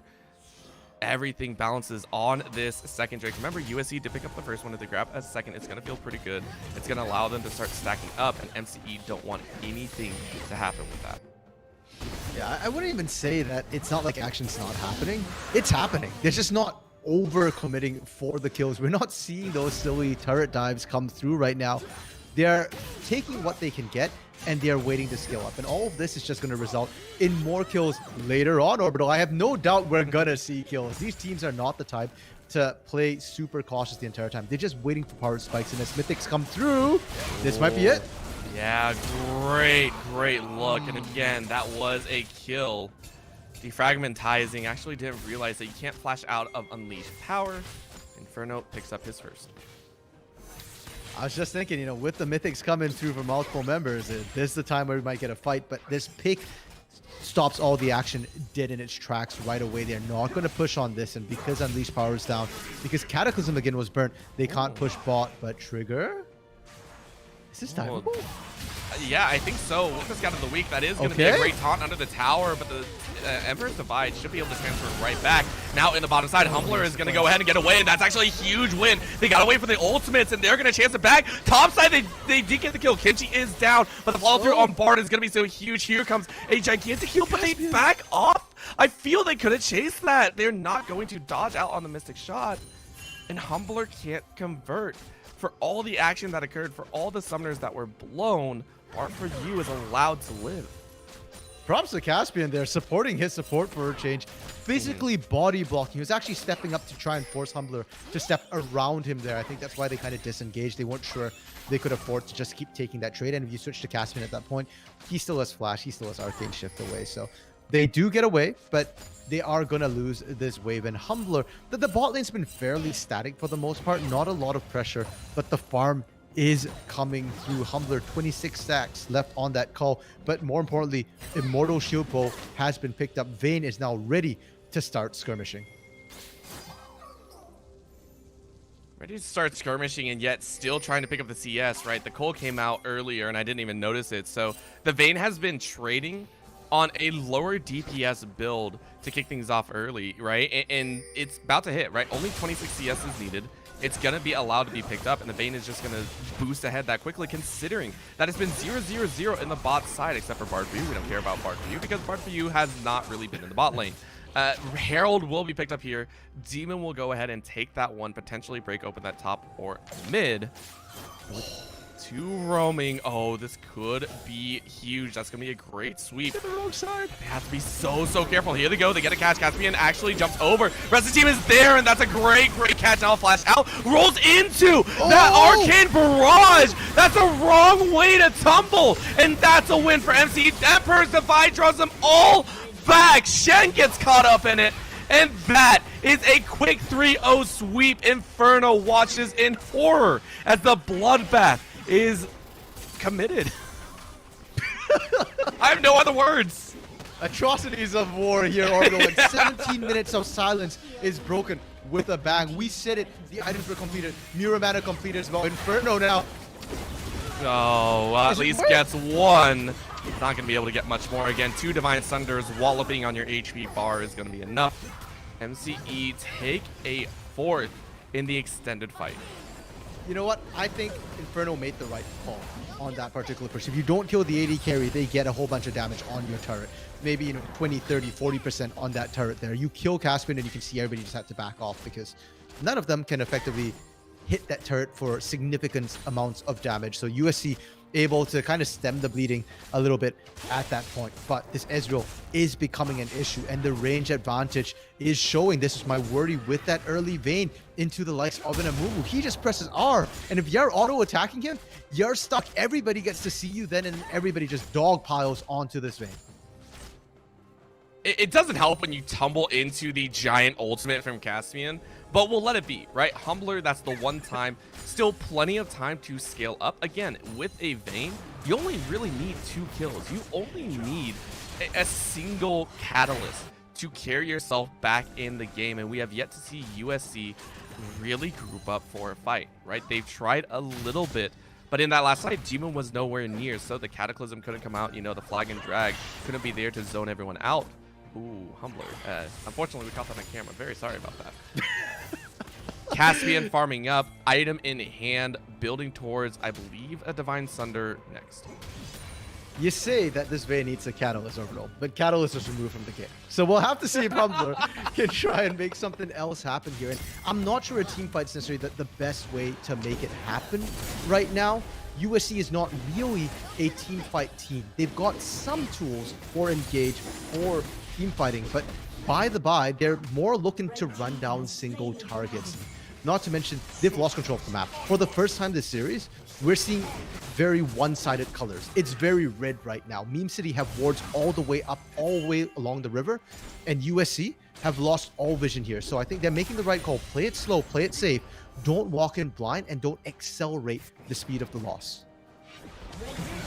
Keep farming up, try and get a little bit more back. Inferno getting some good picks off, and even though they're running the phase rush, Trigger still has to be a little bit worried. Has finished the Leandres, so it's nice to have in the back pocket, but it's Demon. He hasn't really found the gank as much as he would like since the first opening, right? It's a J4 that's 101 and has yet been farming. Yes, it's great to be 30 CS or quite a few camps over your opponent, but in this scenario, I personally would have preferred to have him behind, and yet the team kind of benefiting from his ganks. And for the most part, it's not as if USC is falling behind. It's not like Demon's stealing away farm. Kimchi is falling behind on the Shen. Somewhat expected. Inferno's actually doing kind of decently. Yes, you're down 20 CS, but that's because you were roaming to get kills, now defragmentizing. Didn't quite find Humbler. Yeah, that is a massive set of heals, a great stun up, and that's gonna be the blood. That is gonna be a great heal out. Now Trigger is gonna try his best, but look at the Amumu. It is still in the back line, actually gonna die. Emperor's Divide gonna draw them all back, and that is the most unfortunate scenario. You hate to see it. Level 13 Trigger getting a cheeky flash out of Demon. It was flash or death. MCE go ahead, lose 2, but pick up the Vayne. I mean, you can call it cheeky. I think Demon's calling it necessary right now. That is rare. Even in pro play, you don't see those sort of Emperor's Divides catching people in walls all that often there, but perfectly calculated. You could see they were stuck, had to burn the flash to get out. And Meme City, that should have been an uncontested win for them, but no grievous wounds. We touched on that in draft, or bro, you mentioned it yourself. Last game, the grievous wounds were a little bit lacking on the side of USC. This time, it's on Meme City. They have to build more of it. And right now, I'm not even seeing a Bramble Vest so far. They have 0. Well, and that's going to possibly bite them in the back. Great Cyclone to draw it out, and the teleport being called in on the flag. A little bit of a waste, I think. That's going to be a rough one to handle. As, no, I lied. You know what? No global advantages. You know what? Go ahead, burn the teleport. We're not worried. Kimchi's teleports, unfortunately, have been used primarily just to get back to lane. And yes, he has Stand United, but his Stand United is, I believe, currently, I can't actually tell. It looks like it's down right now from the indicator. So it's risky for you to do that. And if it's down, you can't split push. Inferno, bot side, has to hug that turret. If you overextend, you could be punished now. Humbler. Did they not know? Oh, no, they know. They know. Yeah, okay. They did find it. I don't think the Keeper's Verdict is going to be used. They just lock it down, burn everything, question mark. I love the ping, just like, come on, really? You have to do me like that? Yes. Is going to be the kill. Yeah, I know, right? It's the necessary answer. That is going to be Humbler down, and that's going to be the Baron started up in a 4v5 USC. Probably not going to contest. I mean, usually the question is, do you have to? No. Will you? Yes, but in this case, no, they have to kill you. If they want Baron, they need a numbers advantage. And a 23-minute Baron feels like the earliest Baron we've had all series long. And surprisingly, no contest. Any other game in this series, Orbital, and USC would have been there trying to pick up kills on the back end. But this is only the second time we've seen a team get away with getting Baron without dying. Getting stunned up. Keeper's Verdict comes out, and that's going to be a That's a rotate, turret. but I'm not sure if they want to die. This Emperor's Divide forces them back. No catch on the last chapter. Actually, it does. That's going to be a nice taunt. It's a turret. Shooting on the back end. Oh, that's going to be a chance. Demon is going to try his best. Cataclysm goes in, but that's a great stopwatch. Trigger's going to live for a little bit longer. Now they get the catch on Inferno. Inferno almost goes out, but a nice condemn. Oh, Humbler. Humbler says, I'm alive. The rest of USC explode into life, and MCE are running for the hills. Bard for you, Bard for me. Kills into the Veins pocket. Jim Ball, you got to hightail it out of there as the monkey runs for cover. The healing coming through right now from Shobu, and the slow as well. Taunt doesn't quite land. Oh, the slow does, though. Yeah, this is going to be the chase down. No tower in sight. Actually, yes, there is, but it's barely there. I mean, really, what more can you do? Jim Ball, look at Kim G holding on for dear life. Shut down into the pocket of Humbler. And the Vein is alive. That fight looks so good for MCE, but USC are the ones that come out with an ace. I cast a curse it. As I'm saying, they get out with the Baron buff. No, you don't. You got Ace, and Baron is completely lost. USC get to pick up the Dragon as well. And this time, for the first time this series, we're not staring down the barrel of a Cloud Soul. It's Ocean Soul, which is way bigger, way more important here, especially for these compositions, because USC is not relying on their ultimates. The ults are nice, but they're ultimately relying on Humbler being able to run down targets like he just ran down Caspian. Not just running down, but staying alive, right? Yes, that last team fight had Humbler coming in as a secondary. That's why Humbler was allowed to jump directly onto Caspian. But thoughts, right? If you get the Ocean Soul, that Vein will be nigh unkillable. I think even through the Grievous Wounds, you won't win, right? It just, I don't feel it's going to be possible. So MCE finally picking up a little bit of Grievous Wounds. That is defragmentizing, picking up that Thorn Mails, but it's only one. Kimchi on the other side also has his, so they are starting to optimize to deal with this unexpected situation. Now, Orbital, as you noted, I rarely talk about items, but I do want to talk about Bramble Vest specifically as a Grievous Wounds item. Because you need to auto that person in order to get Grievous Wounds applied on you. So it's the most passive of Grievous Wounds. And the issue here is that Humbler hasn't been killing defragmentizing. That's not the primary target. Humbler's been able to find Caspian, Bard for you, Trigger, Jimball, pretty much everybody and anything but the Poppy here. So if you're not autoing that Poppy first, then the healing cut isn't being applied.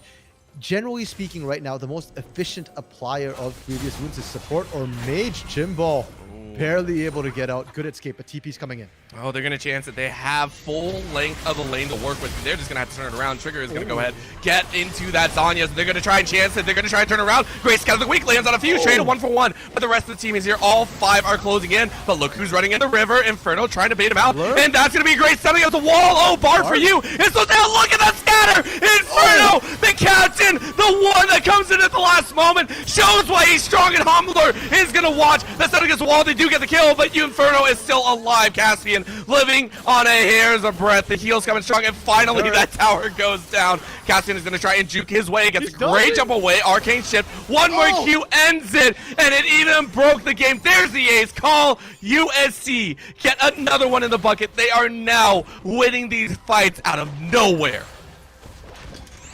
I mean, it's Humbler coming out of nowhere here, Orbital, and he is the win condition. Inferno able to clean up, full health as well. Again, the Grievous Wounds, I hark back to that because defragmentizing was the second last person to go down. Trigger dies, Bard for you dies, Jimball all died first. Now, thankfully, Executioner's Calling has been picked up. It's not ideal for your AD carries to pick it up in terms of gold efficiency, but they very badly needed, and Caspian can afford to dip into that. Divine Sunderer is completed.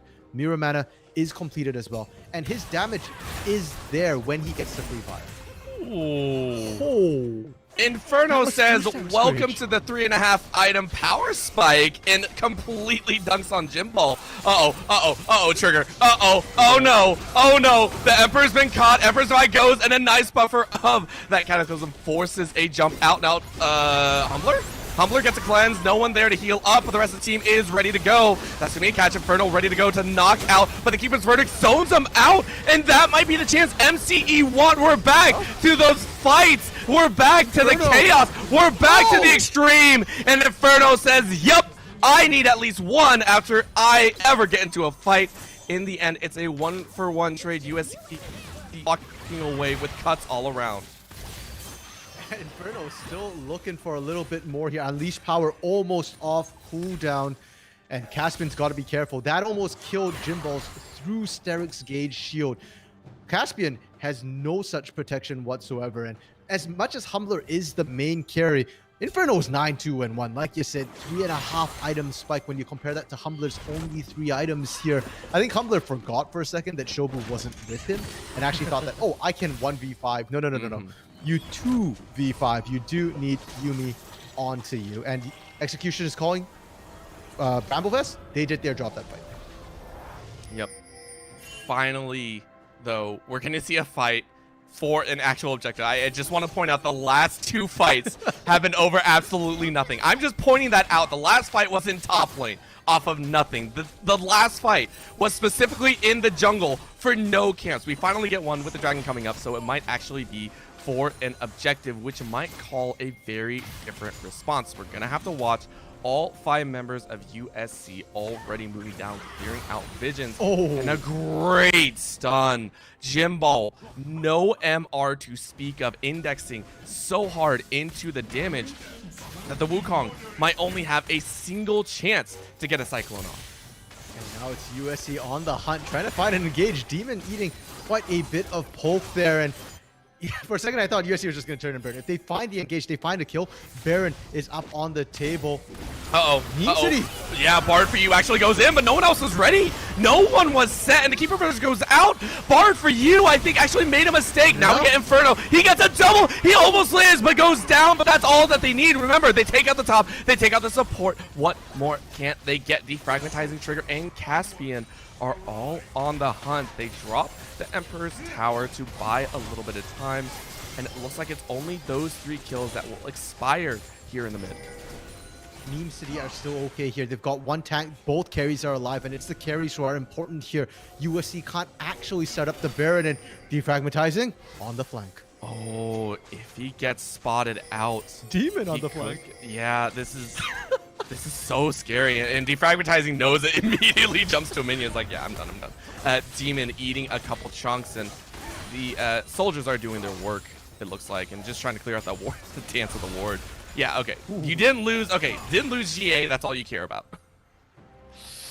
I think you should care about the fact that you're getting chunked. And we touched a little bit in draft about the fact that Vayne, good and well, great carry, but range. And I mentioned earlier in regards to the Amumu, we're now seeing it in regards to Azir and Ezreal. If Demon isn't ready and willing to pull the trigger for a full-on engage, USC will get poked out. And it's been a lot on Inferno, kind of hitting back with those Scatter the Weaks, but that cooldown's a lot longer than Mystic Shot, then triggers just general soldier harassment. And this is the start of the bear, and it's going down extremely quickly. Defragmentizing is here with over 2k health. TP? They're going to try and chance it, but they pull off. Bard for you, hanging on the side. TP might be the question, a quick dash out. So USC do pull a couple summoners. Again, this is a dance for space, a dance for positioning, and a dance for potentially a game-ending Baron. And Kimchi still has Stand United. So while the TP is down, he's just going to go right back to that bot lane and push again. USC started it last time. This time, Meme City is in position, and they are going to try their hand at it. I don't think they actually had full vision of the recalls. They're just assuming here, and they assumed right. Oh, great chance. MCE, no response from USC. Will collect the second Baron of the game. And once again, they got it last time as well. Couldn't do too much with it. This time with all 5 members up, and with plenty of time to spare, they're going to barrel down and try and break the base. Yeah, and there's no answer from USC right now. They were late to the party. They had unfortunate base timings. No dragon to respond. They're setting up a death bush here. This shouldn't work. There's no reason for Meme City to go through this way, but it just might work. Okay, no, I know. Yeah, there we go. Okay. Yeah, Shen was way too far off. I would understand if this was a scary split pusher, but it's a Shen, right? And with Baron, they're going to push 4. It's going to call USC back to their own side. And actually, Kimchi, he was channeling the recall, decided against it, realized that could be a problem, and down goes the mid lane tower. So 5 towers, 3 MCE, looking for a little bit more. They want to get so much out of this Baron. And the wave clear from USC isn't great right now. It's relying on pretty much USC Inferno because Humbler is so short range. If you step up, you might get engaged on here. I would like to see Meme City siege a little bit more, but instead they're rotating for this bot lane. They have no minions. Kimchi did a great job making sure of that here, and Meme City have to reset to really get the push going once again. Still 2.5 minutes. Or not 2.5 minutes, sorry, 1.5 minutes. Wow, I can't count today. Still a little bit of time left on the Baron, right? But so far, I would say USC have won after that Baron, right? Not much was taken, just a single tower mid. That wasn't even to the Baron. And with the prep for the Dragon coming up, MCE don't have a choice but to respond, right? They can't give over this soul without a fight. Huge question mark as Humbler is going to go ahead and push out a little bit in the mid. Is this the 5v5 overall? Do we finally get to see it proper instead of the trickle? We said, objectives haven't been hotly contested, and it looks like it won't be again as USC. They're going for the base. I mean, I think I actually agree with this. Yeah, they're going to call a couple recalls because they can get inhibitor. Remember, it's not the soul. No, they turn around. What? They're so late to this dragon. No. 5 seconds left. It's counting down, and they drew away Azir. Azir is not there. Are they going to keep his verdict out? They get the draw in. Oh my gosh, they all jump on it, and the full man cataclysm put a jump in. Humbler is going to start shredding through them. Keep eyes on the ADCs. That's the big question mark. Trigger is going to walk around. Inferno's nowhere to be found. Humbler says hello. Cyclone to the back line. Jimball can't find it, and look at the shred. Kimchi is still alive, but they took it down. Caspian's looking for one more. They found it, and this is MCE's fight to win. Inferno is dead. Demon run through the hills, and that is Meme City Esports coming out with an absolutely walloping ace. They're not even taking the dragon here. They're just trying to push in. Baron just expired after that fight, but they should be able to get into the base. They can crack an inhibitor here. 25 seconds on Humbler, the first one to come back up here. Can they end, Orbital? Oh, absolutely. You have an Azir. You have an Ezreal. You're not caring for crap about who comes up. 10 Nexus seconds. 1 goes down. Nexus 2 is going to fall as well. And Meme City Esports go ahead and take it. Every single game, the one that we expected the least to take it, took it. And this game was none other than that. Meme City Esports go ahead and collect first place. They move to 3-0 in series score and take it 2-1 over the University of Southern California. All I can think of right now, Orbital, is the fact that defragmatizing's Poppy was the big hero play of that game. The keeper's verdict to knock out Inferno. At the beginning of the fight, the burst wasn't there. They couldn't find the targets, and it's Lollipoppy, man. That's the last face you see before you die. A huge lollipop in your face. Tanked out Inferno, as well as Kimchi, Demon in that fight as well, doing an absolute ton of work. And Meme City, game 3, it was USC Inferno coming in for USC, the team captain for USC coming in, but it was Meme City who looked so much cleaner, so much more patient, measured in that game 3. It wasn't perfect. They still did get aced after taking first Baron, but other than that, pretty much patient play, making sure that they set up properly, that they punished properly, and the draft came to fruition for them. So congratulations to Meme City Esports. After tonight, they are in sole possession of first place in the Inferno division. It's been a wild ride. It's been an amazing time here, and I couldn't ask for a better way to see who gets the crown, at least for a couple more weeks. We'll go ahead close out tonight's broadcast of the Unified Advanced League. Thank you so much for tuning in. My name is Orbital. With me was Random Minicaster with Hypertension, of course, on production. Thank you so much for tuning in, and have a fantastic evening.